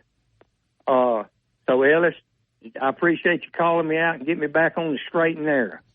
Well, so and the minute we say, not you, because I think you were already on hold, but the minute I said that we're going to base our weekly winners on the amount of times you called throughout the off season, our phone lines are jammed up, Biscuit. I don't doubt it. We talked about that before. Last year, after, a matter of fact, right after the playoff game. If you'll remember and you'll go back and listen, that was one of my suggestions, and I'll be doggone if I didn't become one of them. But it wasn't intentional. Okay. Well, It's not. Look, let me say this. I am not and never have been, but there are who are. Let me put it that way. Okay. So, but anyway, I appreciate Ellis calling me out and trying to get me back on the right road, and I think I'm headed there. And the other thing is what Dale said. I want to echo 1,000 times over. You know, we've talked about it, and we beat a drum, and we've talked about having something before football season, meeting somewhere. There's got to be somewhere that the last time we all ought to get together, you, Biscuit Bruce, embarrassed us. Well, that wasn't a very big get-together. Well, I know, but it was a good get-together. That's right. We had a great time. We all talked smack. We all talked like we were going to eat. And then Biscuit Bruce was the only one. If y'all want an opportunity to win anything that we do at this function, don't make it eating because you're going to lose. Jumbo, all of them, they thought this little old bitty squirty Biscuit Bruce can't eat. He can't eat the man steak and the potato and the salad and mushroom hors d'oeuvres, appetizers. He can't. There is no way he can eat all that. Biscuit, okay. I looked at Biscuit. He was taking the bread around the plate. Who was the only one that didn't take a to-go box? That'd be Biscuit Bruce. That's right. That old Biscuit might be little, but old Biscuit can eat now. Don't you kid yourself. I'm not going to doubt anymore because I don't think there was one of us that did not have a go box because we all had this, ego that we came in and we ordered the big ribeye, we ordered the Big Mike, okay, and that's 24 ounces of ribeye, and we came ribeye. Yeah, we came up a little bit short. Well, we don't have to cook steak. I mean, look, you can have a function, have hamburgers and hot dogs. You can have anything. Yeah. You can have. Bring something. It's just the camaraderie that you have. Well, I think what we should do, and listen, I think what we should do, and Brian Harden's a huge sponsor of Alabama football. He's also a huge sponsor of this show. One of the greatest people I know. I think we need to go down. I think we need to go down to the saloon. I won't say any more. But Brian's got a beautiful location that is. I think we should just rent out the Big Daddy saloon and let's go. We have a shindig. We work on it. Let's look. I'm in because that's where we do our crawfish cooks down there. I'm in. We can. And we can put something together between now and the first game. And see, Brian Harden is not cheap. Okay, on anything. Okay, I know that's right. We did a crawfish festival. I don't know. It's been probably a month and a half ago, something like that. I may be. It was back in the spring. We had a bunch of football players in there too.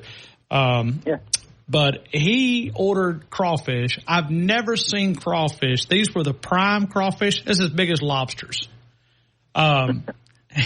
He cooked some that you get some meat out of when you. Oh no! I mean, you probably want to eat 4 or 5 of them because it's not one of those little small ones. I mean, he ordered these big prime crawfish, biggest crawfish I'd ever seen come out of Louisiana, and they cooked them up. They got a trailer they pull around. They cook them professionally. I know. And I've seen them. And then we get old Ced down there. Now I can let all the secrets out. But Ced, I've hunted with Cedric for.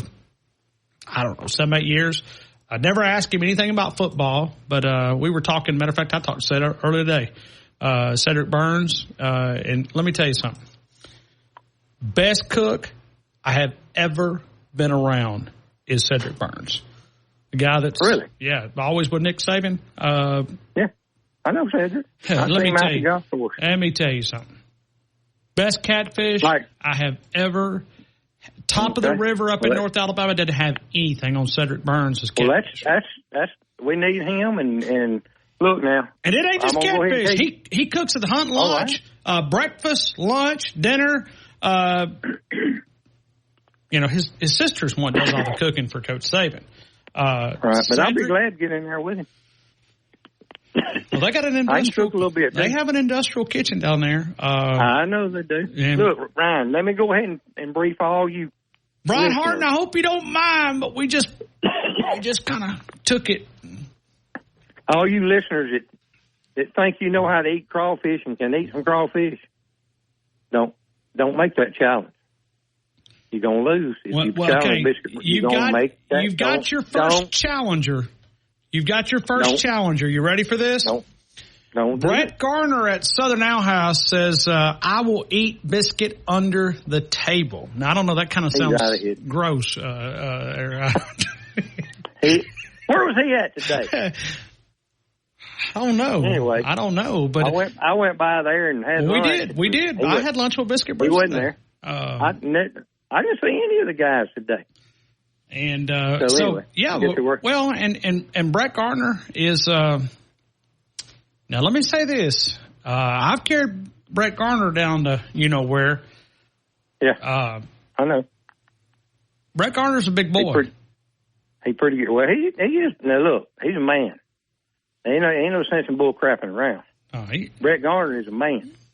So, but I'll accept the challenge. Okay.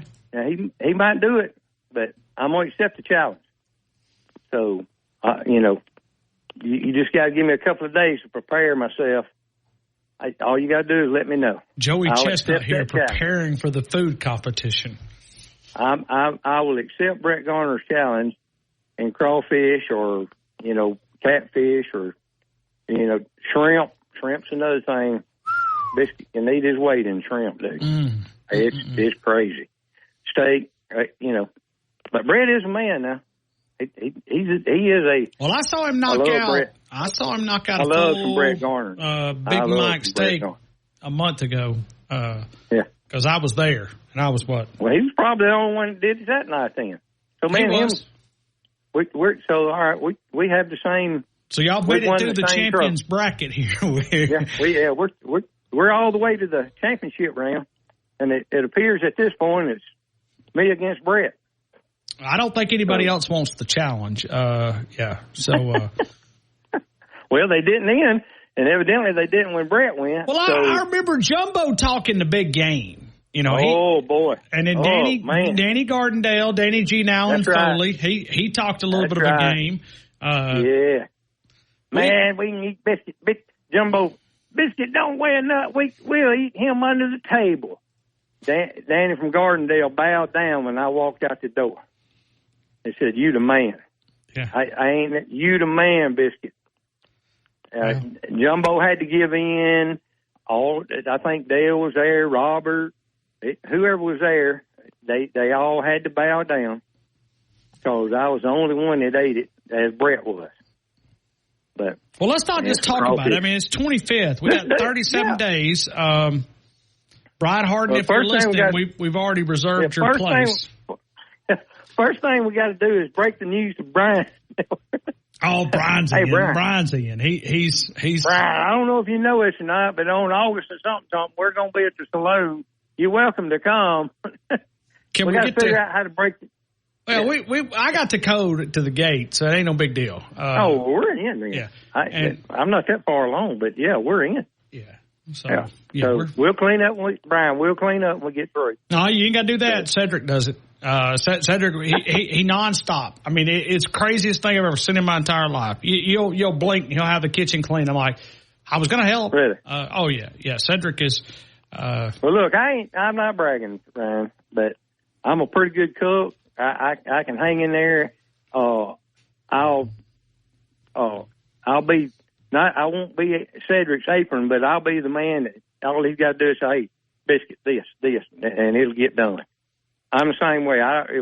When I get through, it's time to clean up, and then we'll sit around and socialize. And, maybe take a sip of that Pappy's whiskey you got in one of them cases down there. I have been a witness to that. I've never partake, but Kurt Jarvis ate us out last time. He was the winner of the competition. I saw Kurt over at the Deer Expo the other day, and he said, really? Yeah, we're already counting down. We're going to do a big old rabbit hunt this year. We're You know, it might. Right. We've been told now. We don't know if this is true or not, but we've been told that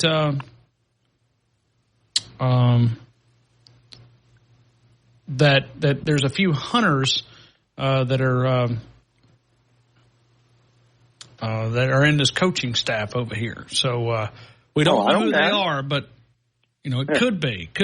Time to find out, isn't it? It's time to find out. There you So, go. hey, I'm in. Biscuit, I appreciate you. Give me a little notice. Look, guys, once again, Ellis, I bow to you, brother. You called me out, and you were exactly right. I'm going to do a better job, I promise. Listen all the time. Great interviews, man. You've had some of the greatest interviews since February that we've ever had. It's awesome that we have a coaching staff that Kalen DeBoer put together that appears to be this great, and I think it will be, and will actually communicate with the everyday public. So I think that's awesome. I think it's a fantastic thing. And just real quick, as a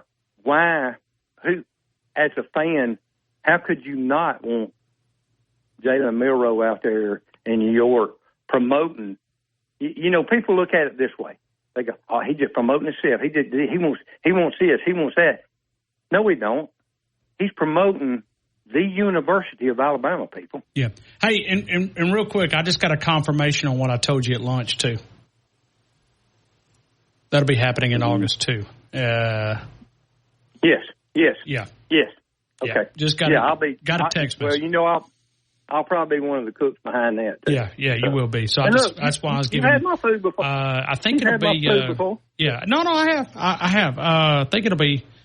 Let me get a date, but I think it's August 21st. So anyway, sounds good. So we don't need to do our thing on that night. Yeah. So that, but I mean, we can do it back to back. August 21st is out, folks. Yeah, August 21st is out. So we'll be doing a big fundraiser here in Tuscaloosa. Biscuit, I gotta run, man. Appreciate you. Hey, Ryan, great to talk to you, man. But look, once again, people, I'm back in, and as always, never forget, we are the University of Alabama. Roll Tide. Roll Tide. We'll continue with more of the game next. T-Town Tide 100.9, 1230 WTBC, your home of Alabama Crimson Tide Sports.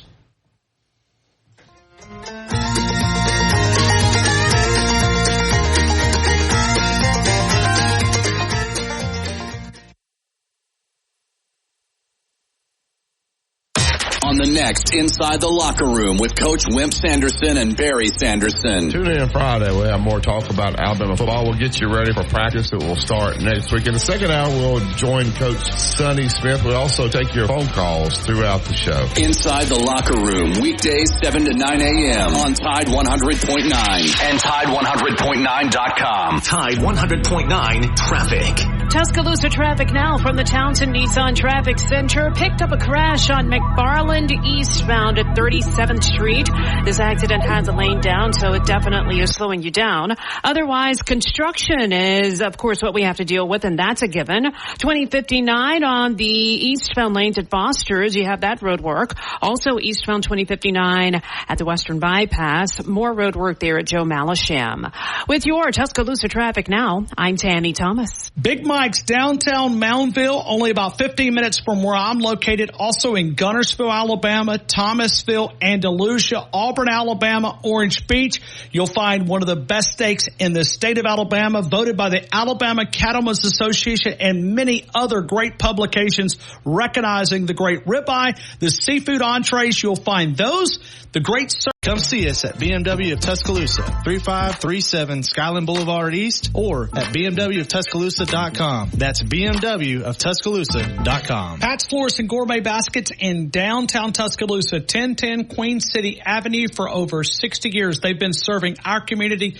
They specialize in a large inventory of fresh flowers, weddings, gourmet fruit baskets. If you're trying to lift someone's spirits, it is Pat's Florist Gourmet Baskets by calling 205-345-5093. Delivery options are available, but it's more than just flowers at Pat's Florist and Gourmet Baskets, 1010 Queen City Avenue. If you're celebrating an anniversary, birthday, get well, love, and romance, trying to lift with someone's spirits. It's Pat's Florist and Gourmet Baskets in downtown Tuscaloosa. Tide 100.9 Tuscaloosa weather. Mostly cloudy through tonight. Will maintain the chance of a few passing showers or thunderstorms. The high today 83, the low tonight 71.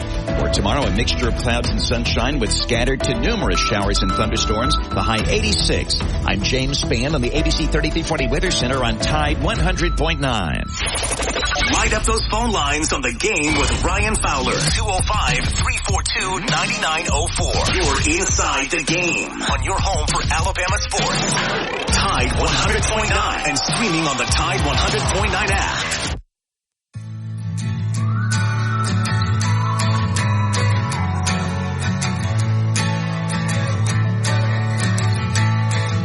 My baby born a Birkin. We'll come back. We'll take 4 phone calls. Pat in Tuscaloosa, get ready. We're coming your way in 3 minutes. T-Town, Tide, 100.9, 1230 WTBC, your home of Alabama Crimson Tide Sports. Now through December 28th, Castrol Edge and Edge High Mileage Motor Oil are on rollback at Walmart. Claim based on sequence dyne test under high-load conditions versus API SP test limits. WTBC Tuscaloosa and W265CG Tuscaloosa, a Town Square media station. Tide 100.9 and streaming on the Tide 100.9 app.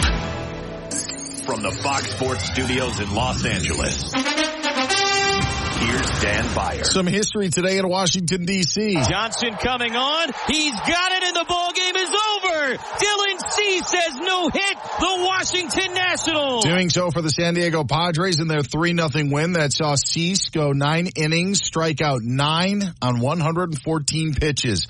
It's the second no-no in Padres history. Dylan Cease with the no-hitter today for San Diego. Clayton Kershaw making his season debut for the Dodgers. Throw up on the Giants 4-2 in the 6th inning. Kershaw lasted 4 innings, throwing 72 pitches, striking out 6 and allowing 2 earned.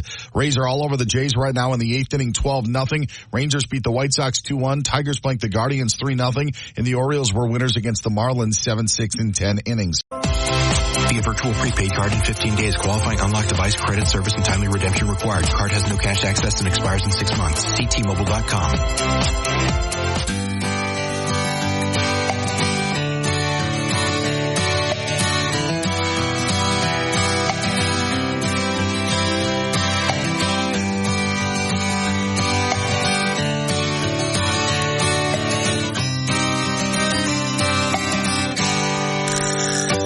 Rolling down a backwoods Tennessee byway,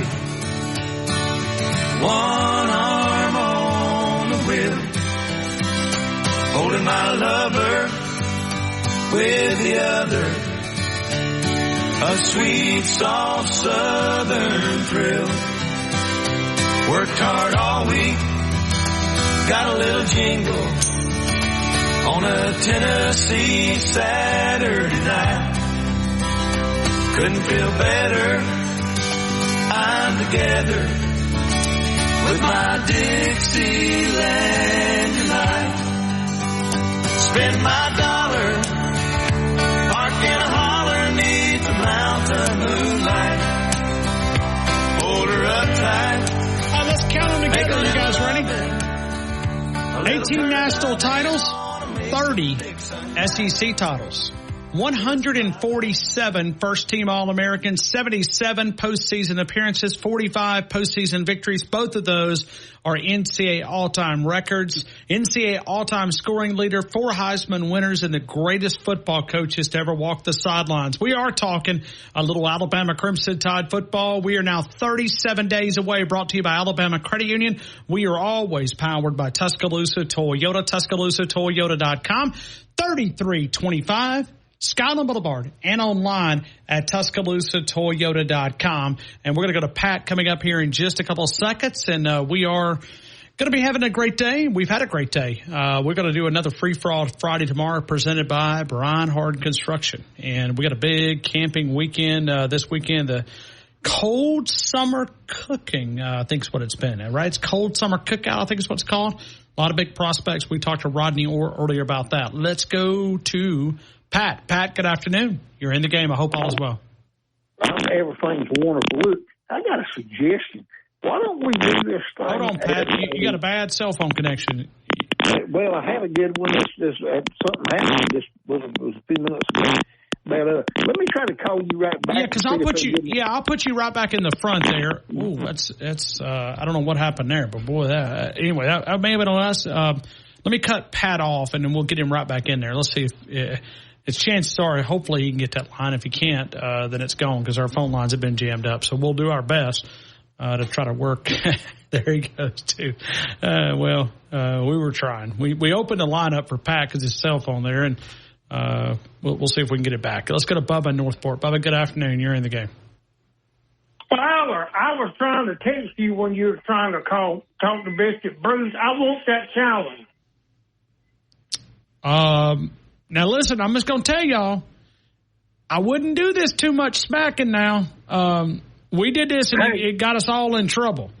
Me, Jumbo, Dale. There's about 10 of us down there. We all talked smack until Biscuit Bruce got there and he destroyed us. That was that secret eating y'all did that I found out about it 2 days later. I remember that. Well, we did invite you for a reason, Bubba. I thought I was one of the boys now. Well, you're working on it up in the club. You were not there yet, though. I think I am now. I've talked to you every day this week. You are. You're. Like I said, you're there now, but you were not there then. And I'm just kidding with you. I'm just pulling your leg. I know that eating thing's a great idea. You know I can barbecue, and if I need to throw some Boston butts on my cooker, I'll do it. Well, I appreciate Brian volunteering the facilities. That's so nice of him. Oh, it was, wasn't it? Since you got the code, you give them all these good advertisements, a little get-together. That would be fun, and I would love to I already got Ellis when he comes down to some ball games. Me and him go hook up, but I want to get to know Tommy and the rest of them. Well, like I said, it's so nice of Brian to volunteer us to use his facilities. We're very appreciative of that, and if we clean up after ourselves, maybe he'll invite us back. I'm cooking right now. We have fried corn, cabbage, mac and cheese, squash, and green beans and cornbread for supper tonight. So I'd say that's pretty solid. That sounds like a pretty solid meal. That's country cooking. Nothing wrong with that, man. You said squash? Did you say squash? Squash, yes. Man, I tell you, yes. Fried squash is amazing. Pretty good. And I haven't had a good fried mess of squash in a while. So I wanted to tell everybody I had a real good date the other night with this young lady I went out with. She shows up in an Alabama shirt, and I knew I was in good hands then. Oh, she showed up with an Alabama shirt on, okay. Yeah. Mm-hmm. But we're going out again this weekend, so that's 2 weekends in a row. So you've got a date. Now, see, we tried to get you a date back in the fall, and we never could pull that off. So you've been able to do it without our help today. Oh, I have. Yes, absolutely. Okay. So where are you taking her to? I think this weekend we're going to the place in Northport. So the which place? The new pizza place, the Lost Pizza Company. Where Mr. Bills used to be. I know. I'm playing dumb for a minute. I know you are. Yeah. I know. Well, it's one of our newest sponsors, but we'll be talking about that in the coming days. But it's the same folks that own Big Mike's, by the way. Is it really? Yeah. Did I just say that? That's great. Hey. Yeah. Hey, there you go. Too good. I'm going to have to hit big. I haven't been to the one in Manville. I need to go. Oh, man. I've been to the one in Thomasville, but not the one in Manville. Yeah. Well, and like I said, I thank Brian for donating his facility. What are we going to, got to come up with a name for it. If we're going to have this big cookout crawfish thing that Biscuit Bruce talked about a couple of minutes ago, what are we going to call this? The gathering, the game gathering. The game, yeah. The game, yeah. Okay. Feasting with Fowler. Feasting with Fowler. Feasting with Fowler. Okay, I like this too. Okay. Feasting with Fowler, and then Wyatt's in charge of the music.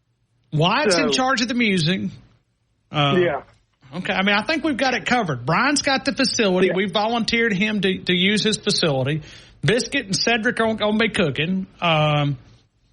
Brett Garner's challenged somebody to eating contest. This thing is going to get out of hand before. I don't want in on that eating Should contest. we notify the police before we start this, just where they can kind of be on standby? Yes, because I want in on this eating challenge. Okay. I can put some groceries down. Okay. How big of a boy are you, as Roy D. Mercer used to say? I'm all man. What's your pronouns? I don't know. Oh, okay. I want to say one thing about Dragon Miro. I'm so proud of that boy. He represented the University of Alabama with class, dignity. Why wouldn't anybody want to send their child to Alabama?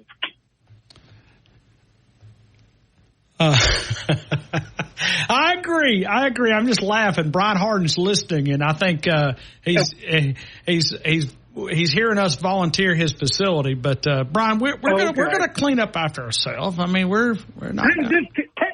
Tell his daughter Brandy said it was okay. Yeah, Brandy said it was okay. That's right. Brandy said it was okay. Yeah, I mean, we're doing a kickoff. We're doing a kickoff party. All right, Fowler. Go Tide. Feasting with Fowler. I like that. I mean, that could be Mark's Mark. They would probably throw in a couple of steaks. By the way, they got some really good food. Hopefully we can get Pat back in there if there's a line available. Let's go 205-342-9904. Ram, you're even invited.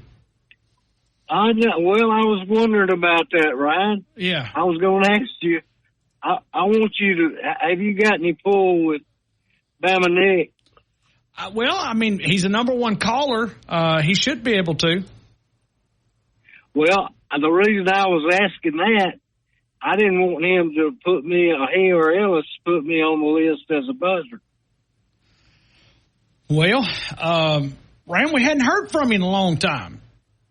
I know I had a real bad lung infection. Ooh, so I was kinda okay, well now you get all the forgiveness. I mean, lung infection. That is yeah. So I'm much better now, yeah. So put in a good word for me, would you? Okay. Well, I'll do my best, Ram, to see if I can get you an invitation. And so what's on your mind, my friend? And hey, we got a new Sad said he'd sign autographs too. So we got Sad signing autographs. We've got all the states. Great. I mean, this thing's gonna work out. Daniel Moore might do us a portrait we can give away down there or something. We'll take up money. Fowler's Feast with Friends is what we're going to call it. You know, that's a good name. I've always wanted to meet a lot of the club. Yeah. I've never been able to say this because I don't want to ever get Sad in trouble, but I talked about Sad about 30 minutes ago. Some of the best catfish you will ever have. And he won't give me the recipe, but he'll cook it for us. But he's kind of shy on that recipe. But if you love good catfish like I do, and I'm talking about good catfish that you don't need any tartar, you don't need any ketchup. I believe I'd walk through a pile of glass 3 foot deep to eat another piece of that catfish. I mean, it is, woo, glory. I mean, food is the easy way to my heart, but catfish, glory. I'm trying to think. He cooks some turnip greens, and he's got a cowboy bean that he takes. And my mom used to call it poor man's dinner, and basically because we were poor. Okay, it would bake beans, hamburger, and barbecue sauce, and all. It's kind of like a goulash, right? And I've had that. They cook a cowboy bean. Man, I can hang in there with that. I gained 3 pounds just talking about that. Well, I'm in front of Publix right now, and I think I'm going to go in there and get some catfish fillets. Well, like I said, maybe maybe we could twist his arm and see if we could get the recipe a little bit. But yeah, we'll do us Fowler's Feast. I like it. I like it. And I like it. What'd you buy at the expo? A bunch of stuff that I didn't need, to be honest with you. They're just all. It's kind of like when I go to the grocery store, people just throw stuff at me. Like, I get up to the cart, I push that shopping cart all around Publix. I get up to the front, there's 3 things of ice cream, half a dozen this. It just, people, the employees, they throw stuff in my carts. It's kind of like the Deer Expo this past weekend. Went up to the Deer Expo. Richard Adams and I, Adams Heating and Cooling, Richard went up there with us, and I'm glad he talked me out of it. I was fixing to buy a golf cart. Oh, were you? I was. We were trying to wheel and deal, but they didn't want to wheel and deal too much. They were wheeling and dealing a little bit, but we couldn't get them to come off one price, and I had to just walk away. They're out of Mississippi. We can get it a lot better here, but I've been wanting me a golf cart where I can ride around with the old people in my neighborhood. They make me jealous. There's a couple of people in my neighborhood that have them, and they ride. Yeah, I enjoy ride around. Well, they're patrolling, is what they tell my. Yeah. So. One of them's got it decorated with Alabama. Well, we have one in our neighborhood that's decorated with Alabama. One of them's, I was going after the camo one. Is where I was. Oh yeah. But deer hunting, the expo was kind of like hanging around my people. I talk the same language that they do. Yeah, I'm going this year more than I have. I hope Alabama football interrupts my deer hunting time. Well, I've got tickets to all the. Go ahead. I'm sorry. No, I'm just saying that'll mean that we're still playing right in January, because if you look at the national championship game, it's been pushed back to January the 20th. Now, it will be in Atlanta, which will be a little bit closer. And I know the playoffs are not going to be like a long event. Like when we would go to the Rose Bowl, we got out there on Christmas Day. Nick Saban has – Listen, the reason why I've never killed a big buck is Nick Saban's fault. No, it is. It is Coach Saban's fault, because every year around the rut, I'm out here chasing Alabama football around. Oh, I promise you, it literally will happen the week that I'm out. I'll look at my game camera and I'm going, good heavens, they're literally chasing in Pickens County, and I'm out here looking at a football game. So, that big boy that I've been watching all season, here it is, gone, because Fowler's out here watching a football game, and then we go out there all the way to the Rose Bowl, and then we get beat. Yeah, I know. I had to hang out with all them folks in California. They're not my kind of people. Ooh, Lord. They're loose, aren't they? Well, they're just a little strange. Just a little, Ram, I'm trying to be nice. They're just a little unique. Yeah, if you can. That's a good word. Yeah. I'm trying to be as nice as I possibly can. But hey, Ram, I appreciate you, man. Roll Tide. Well, hey, Ryan, let me say something about our quarterback. Okay. I think what he did is a no-brainer for the university, and I love it. Football team. I do too. I tell you what, man, young man is a great ambassador of the University of Alabama. I love what Jalen Milroe stands for. He's a great ambassador, and he represented us very well on multiple national platforms today. He sure did. And don't forget to get me on the invitation list. Okay. Well, we'll do our best, Ram. We'll do our best, and thank you, man. Okay. Yeah, right back to you. And we're going to hand out. I don't know. We might get Trump T-shirts or something. That'd be the first. I mean, you cannot be if you're on Kamala's team, you can't come. It's because you'd be trying to put things in your pocket, or I don't know. You'd be trying to steal the saloon or something. But you vote for Kamala, you don't get an invitation. Trump, yeah, you do. Pat, Tuscaloosa, we'll get to you next. T-Town, Tide 100.9, 1230 WTBC, your home of Alabama Crimson Tide Sports.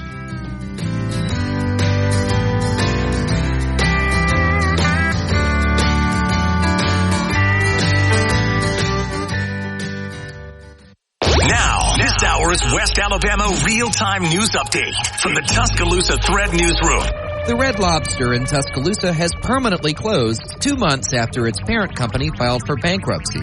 Further down McFarland Boulevard, diners are flocking to Northport to try Lost Pizza Co., which opened earlier this week in the former home of Mr. Bill's Southern Diner. And a Northport city councilman says there is no legal way for the city to back out of its commitment to the unpopular $350 million University Beach Lagoon Resort. For all the details on these stories and more, get connected at TuscaloosaThread.com. Get 24/7 local news coverage and sports updates when you download the free Tuscaloosa Thread app and sign up for twice daily email newsletters. Tide 100.9 Traffic. Tuscaloosa traffic now from the Townsend Nissan Traffic Center. Big slow goes on Lurleen Wallace. Heavy brake tapping on the northbound lanes at 8th Street. This has got a long line of delays taking you back to 18th Street. And we do still have the report of an accident on McFarland eastbound at 37th Street. This is also going to take out. We thank you for trusting us to get you going for the past 39 years. Northport Auto Supply. Why go anywhere else? Tide 100.9 Tuscaloosa weather. Mostly cloudy through tonight. Will maintain the chance of a few passing showers or thunderstorms. The high today 83, the low tonight 71. For tomorrow, a mixture of clouds and sunshine with scattered to numerous showers and thunderstorms. The high 86. I'm James Spann on the ABC 3340 Weather Center on Tide 100.9. It's the longest running sports show in Tuscaloosa. You're listening to The Game with Ryan Fowler on Tide 100.9.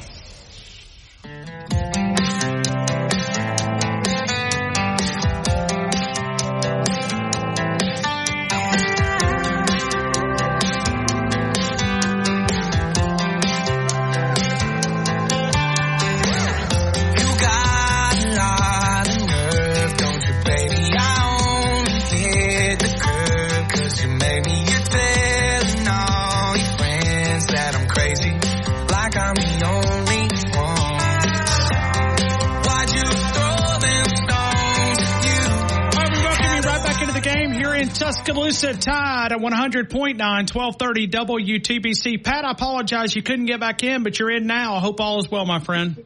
Yes, sir, man. Hey, phone line is very wonderful to have a popular show to the point where callers have to really work at getting in. Yeah, you got to almost fight, right? I mean, because you dropped out, and I was hoping that it was you, but then someone else slipped back in the back door. So, Pat, if you come now, are you bringing them oatmeal cookies?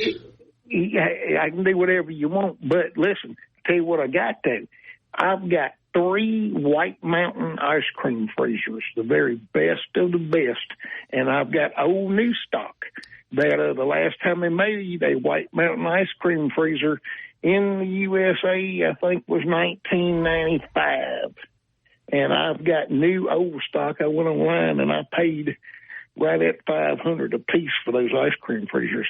You realize that Ben and Jerry, when they first started making their ice cream, used a White Mountain ice cream freezer at Penn State University Ice Cream School. All right, so let's just recap here. Okay, so we borrowed Brian Harden's saloon. Okay, we got that. Okay, we got that check. All right, we got Cedric signing autographs. Okay, but Cedric's also going to be the cook. Sorry, Ced. My apologies. We volunteered you for multiple positions here. We got an eating contest between Biscuit Bruce and Brett Garner from Southern Ale House. We've got you making ice cream. We've got Gavin from Dauphin Island bringing up watermelons. He just sent me a message and said he would donate all the watermelons from his private farm down there in Dauphin Island. And I've got capability of making 3.5 gallons. I wouldn't think we would have over 75, and that would work at not with ice cream, with some cups of ice cream, dessert.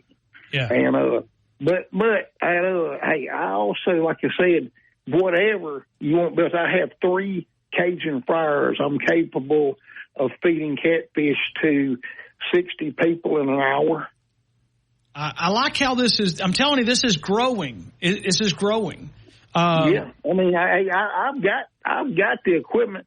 I've got the chafing dishes, blah blah blah, all that kind of stuff. And but now, like I say, to make red beans and rice, I usually start soaking red beans 2 days in advance in a 48-quart cooler, with ice.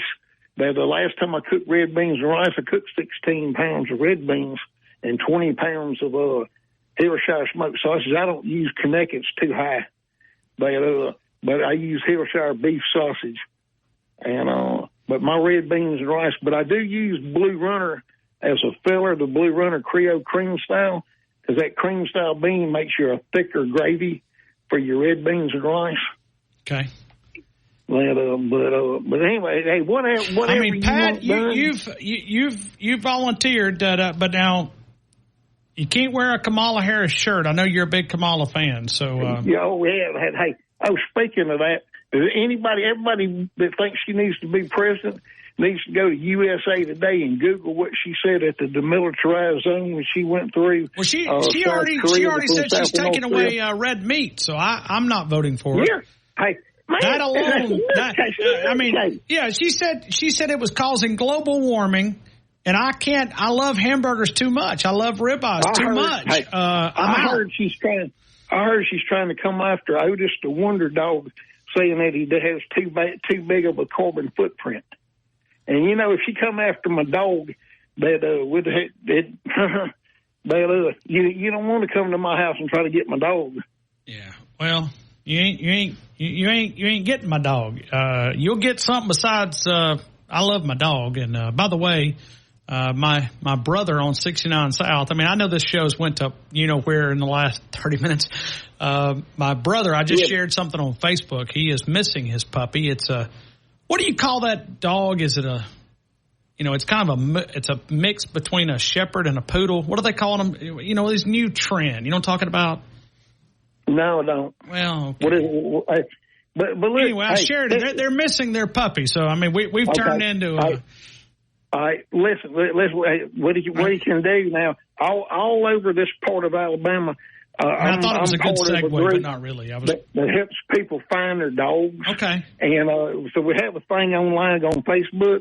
You can go on in. There's Pet Finders for Tuscaloosa, Pet Finders for different areas, and then north up with the coal mines and all over. And we got big groups. Everybody repost to help people find their dogs. Okay, well, I think someone. I just shared it on my personal account, but it's a. Wyatt, what do you call those dogs? Is it like it's a Labrapoodle? It's a Labradoodles. Yeah, Labradoodle. There you go. I think it's a Labradoodle. I think it's what it is. But okay. What color is it, Ryan, so we'd be on the lookout for it? Well, it's tan. I just shared it on Facebook. Okay. Okay. And the only reason we're kind of looking for it, his name is Axel, but my nephew has got autism, and this is his therapy dog. So that's absolutely, man! Yeah. Wow. Yeah, so they got to find them. Well, and he had a collar, one of those Halo collars, and I think the battery went dead or something because I was talking to my brother during one of the breaks, and I shared it on my Facebook account. So I got about 9,000 people there. Has he got the dog? Has he got a tracking device inside the dog? Well, they have a collar, but the batteries went dead, so that does us. It does us. No, I'm talking about the thing where the dog goes to the vet. Yeah, the chip. I'm pretty sure they got a chip. Yeah, I think they got a chip. So okay. But anyway, so if anybody sees it on 69 South, I got a Big Mike Steakhouse gift card. Oh, it's a Labradoodle. Labradoodle. My doctor's also got one, so maybe I could even call him. But I don't. But I think that's what they're called, Labradoodle. Yeah. All right. Hey, but anyway, my main guest of my call is I have to agree with America's Georgia just a little bit in that timing is so important, and timing between the center getting the ball to the quarterback, and then timing on these routes, on these wheel routes. All your routes have to have timing. Well, guess what? Ty Simpson and Dylan Lonergan have been working with the receivers the whole time that our quarterback's been gone to the Manning Passing Academy and now to New York City and God only knows where else. They've been working with those receivers. And our backups are ready, Ryan Fowler. We are getting excited. You hear me? It's 37 days away. We're one Sean Alexander away from Alabama Crimson Tide football, brought to you by Alabama Credit Union. Pat, I love the energy, man. I haven't seen you this fired up in 6 months. Hey, well, I'm excited because I really, really think that Coach DeBoer, and hey, when you was on the phone with Torres, did Torres promise you a shirt? You know, Torres did, but I don't want him to ship me a shirt. Listen, I had a nice guy who sent me.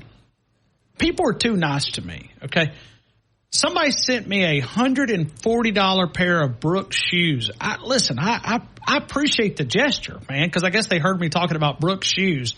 But I appreciate the gesture. But I want to buy that from Torres because I think he's selling them.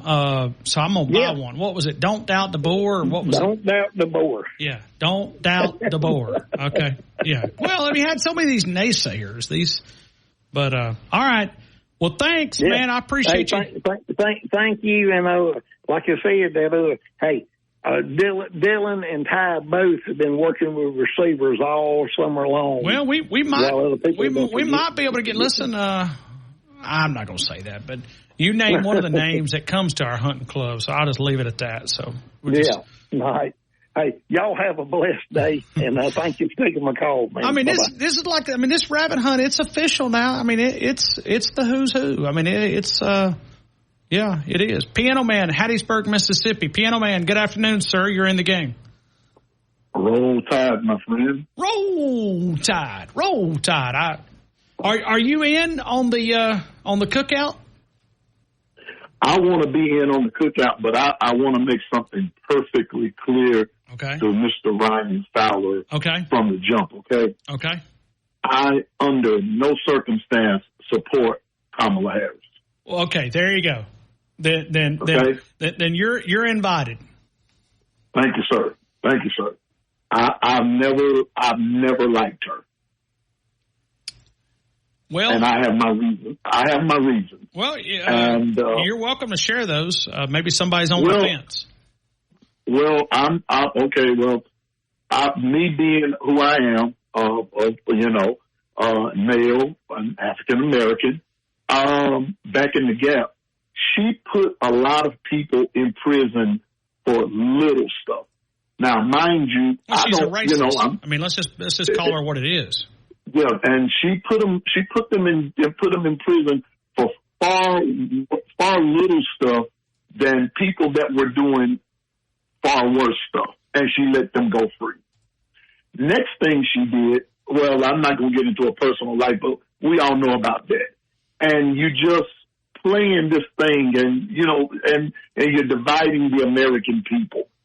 I don't like that. Well, when you have a problem and you're not going to come out and condemn those who burn the American flag, I have a problem. Yeah.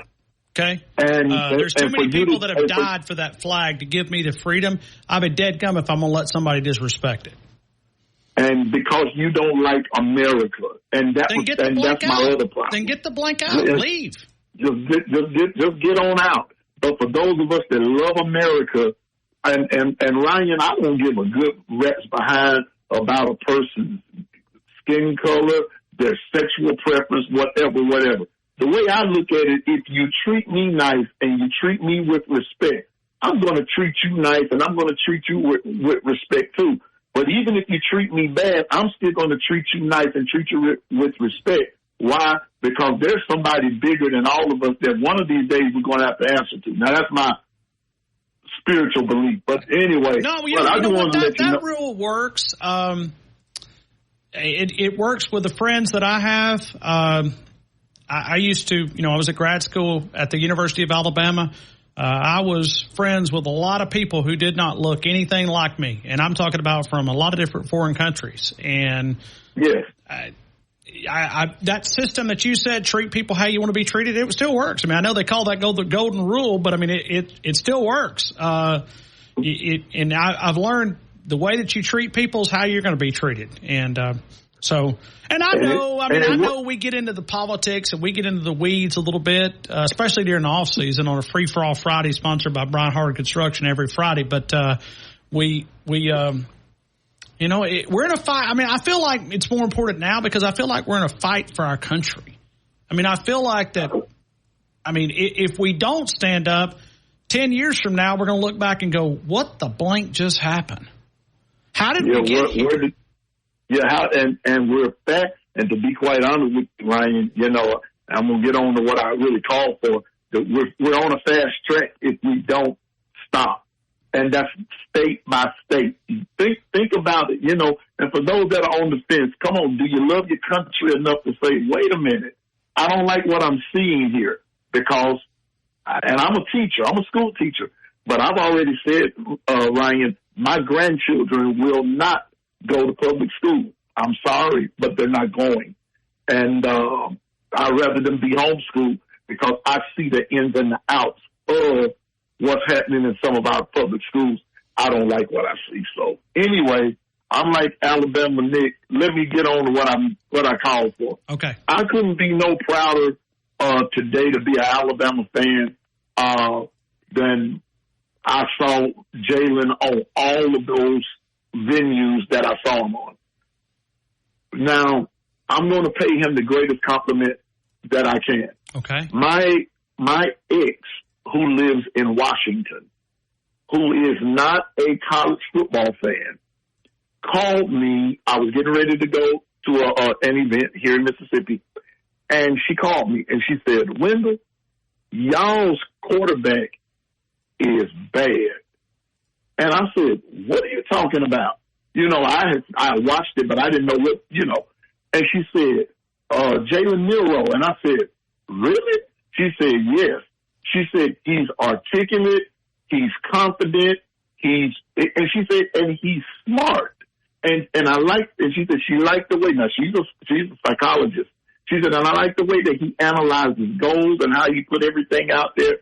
And for her to say that, she's not a college football fan at all, she loves pros, but she's not college at all. For her to say that, he must have really turned, just gained someone's attention. He aced the exam. That made me proud. He aced the exam. Go find it on CBS. Listen, we're not talking about CBS Sports. We're not talking about, he did ESPN up there. He did 2 different shows up there today. I think he did College Football Live. He did First Take and what was it, Cold Pizza or what? Get Up, whatever. He did Up. He said he did Get Up. Yeah, Get Up. He did First Take. And he did the CBS show College Football Today. Yeah, and he also did the CBS, which has nothing to do with sports. And when you can put that Alabama script A up there and you could say, that's my quarterback up there, there's a value. It's gigantic. Yeah. I mean, that's what this place is all about. And I kind of felt the same way. I'm going, man, because you know what? I'm gonna tell you this. I voted him third last year at the Heisman Trophy. I voted him third. I didn't put him first. I voted for Jaden Daniels, number 1, but I voted Milroe number 3. And a lot of it was based on his skill set. But I tell you what, his character, his parents have to look at him and go, "Dadgum, we did a good job." Yes. And Brian, I said, wow. And he made me, I'm in school right now pursuing a degree. And, excuse me. And hopefully, when I get this, I'm going back to school. And I've already looked into getting my master's at University of Alabama. I'm a real fan, man. So I'm going to promote I'm going to go where I promote. And he made me want to go to school over there, And so let's not be so. I just want to tell all of those who are used to the old school way of doing things, let's not be so hard. Hey, this is a new day. And this is a new day, and let's embrace that, because guess what? That just may be today, but you'll never know who else they might call up there tomorrow. You don't know. And so, I'm my hat's off to him, Coach DeBoer, the whole Alabama football team, the whole Alabama sporting department, if you really want to know the truth about it, because that makes everybody look good. Yes, it does. Yes, it does. And it helps recruiting, too. I mean, when you're a quarterback and you're looking and, we've got a young man out of Texas, Keelan Russell, that has committed. I mean, he looks at it and goes, man, I can go there. Woo, hoo, hoo, hoo. All right. Piano Man out of Hattiesburg, Mississippi. Hey, thanks for sharing your opinions, and I appreciate them, man. I respect the heck out of you, man. Thank you. And you're welcome, and Roll Tide. And look, whenever that hunting outing is ready, man, just hit me up. Look, I can clean up, I can cook, I can do what I need to do. And like I said, Cedric's going to sign autographs. We're going to get Ced to sign autographs, and we'll get Daniel Moore to do something. And we do. I mean, listen, y'all think I'm kidding you, but this rabbit hunt, it's big. And yeah. So anyway, Piano Man, thank you, man. Do you rabbit hunt? Do you hunt? I hunt. I deer hunt, rabbit hunt, squirrel hunt, fish. I do it all. I'm a country guy. Well, so let's get it done. Don't tell Brian I invited you, but you bring your fishing pole, and he's got about a 17-acre lake that's full of crappie. And these things, he's got the pond so loaded they'll jump up on the bank trying to get in your boat. Well, I won't. I'll buy that. And didn't you say you like catfish?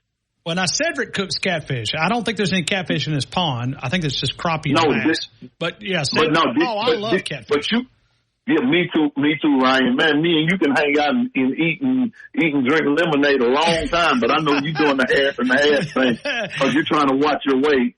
I'm losing some, but when it comes to catfish now, all bets are off. Well, one time I was down at Brian's eating, and I was cheating. Okay, I was having a Mountain Dew and a crawfish, and I'd be dead gum if my doctor didn't pull up down there looking at me. I said, Lord, have mercy, here we are. I mean, I'm just trying to hide, and the doctor shows up. But anyway, I got to run, Piano Man, Hattiesburg, Mississippi. Thank you for calling in, man. I hope you have a great rest of your day. You too.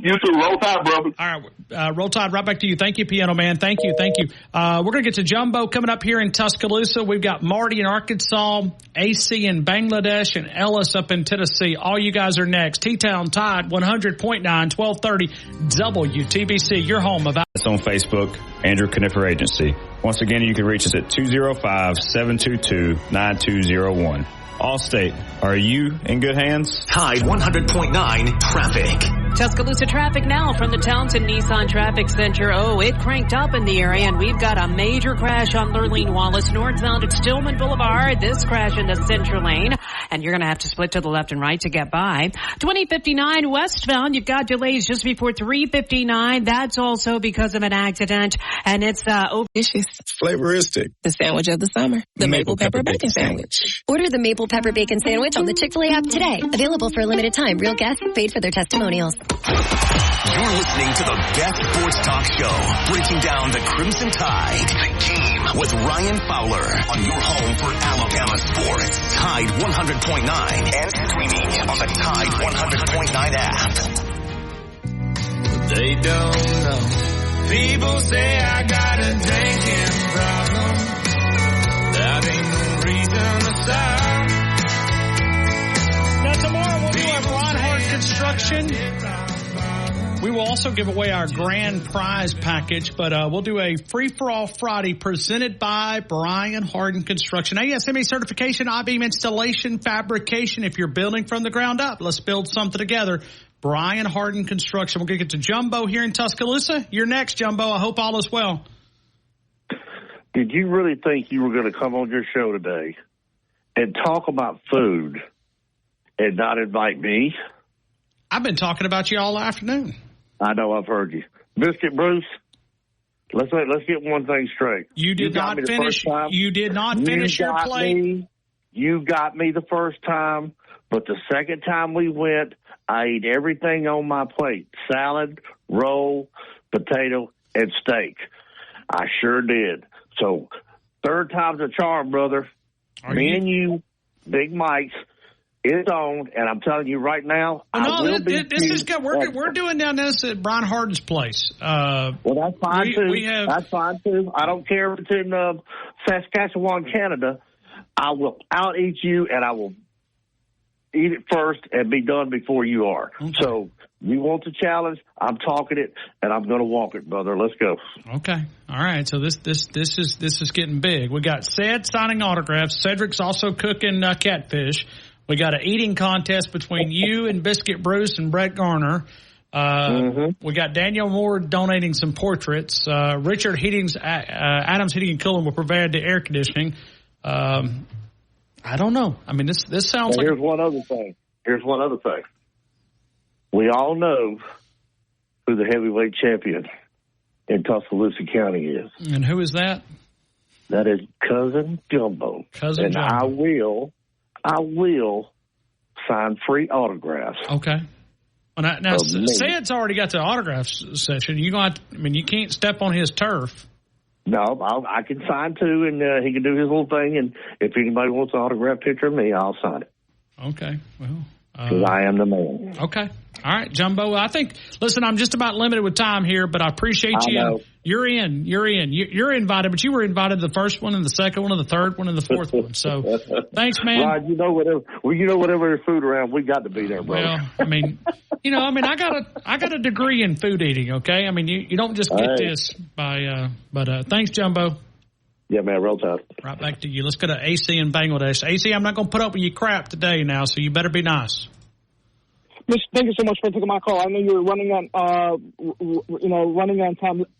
Next time I call in, I'm going to tell you why Michigan and Ohio State football, we're talking about football now, is a better rivalry than the Iron Bowl, and I'll let you know the reason. Well, all right? Now, let me ask you a question. So my question is, why do you even vote for Heisman Trophy when this thing is already rigged? It's not even fair. It's rigged. So my question is, why do you even bother? Why is it rigged? Heisman Trophy? Yes, it's rigged. It's our popularity, man. Okay, well, I still take the vote serious. When I vote, I remove my bias and I vote. Okay. So who won the Heisman Trophy last? Jaden Daniels. That's right. Who did you vote for? I voted for Jaden Daniels. I saw the young man play. Heck of a football player. Oh, so you went with LSU, not the Alabama Crimson Tide. Well, I mean, that's one of the reasons why you vote is you get a vote. I can't vote for Alabama. I won't have it. So, AC, I got to run, man. I appreciate you. No problem. Love you, bro. Holla. He's always talking about that holla. I don't understand what he's talking about. But anyway, Marty, Arkansas. Marty, good afternoon. You're in the game. Afternoon, Ryan. Make it August 24th. For the big showdown. Would you drive down from Arkansas? Yeah, I'll drive down. I got to come down before then and give you your stuff. But make it for Saturday, August the 24th, a week before the game. Everybody's got to sign how many games we're going to win and lose and put it in a hat. You take it back and line it up, and the one that wins at the end of the year wins something. And you need to bring a set of tickets, put them in a hat. Everyone puts in a name. We draw out one name, and they win the tickets to that game. Well, I think what we'll do is we'll just give away. We've already volunteered Brian Harden's. It don't have to be a marquee game. I mean, forget about it. We'll take Brian's seat in the skybox. I mean, we've already volunteered his saloon. No, I mean, come on. I mean, don't stop there. Hey, Ryan, one quick question, then I'm going to let you go because I know you got other callers, and I want you to do me a get a hold of Brett. No, you talk to Brett down there about the cigar thing? I spoke with him, but I forgot about the cigar. But I'll call him. All right, that's fine. But hey, try to get a hold of him tonight or tomorrow because Jesse Owens just got athlete of the Olympics. Okay. Forever. And it was on the show. And I got to run, man. Take that out for me. I'm out of time, Marty. Thanks, Brian. I'll yell tomorrow. Bye. All right, let's go to Ellis in Manchester, Tennessee. Ellis, are you in? Yeah, I'm in. I hope it ain't on Thursday like one person wanted it to happen because it is. I won't be able to come back. Okay, but you're down, okay?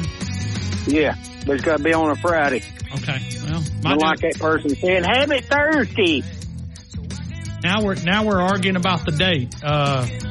But we'll do our best. We'll do our best. Hey, I'm glad Biscuit Bruce called in today, Ryan. Well, you called him out yesterday, so it's all your fault. All right. It's all my fault. I got to get out of here, man. I appreciate you. Roll Tide, Ryan. I want to thank our law enforcement officers, EMTs, firefighters, first responders, highway patrol. We thank you. We appreciate you. We remind you that we call this program The Game, and the only way that you can win the big game, the game of life, is to walk daily with our Lord and Savior, Jesus Christ. We'll do Free for All Friday, presented by Brian Hard Construction, tomorrow at 2 o'clock.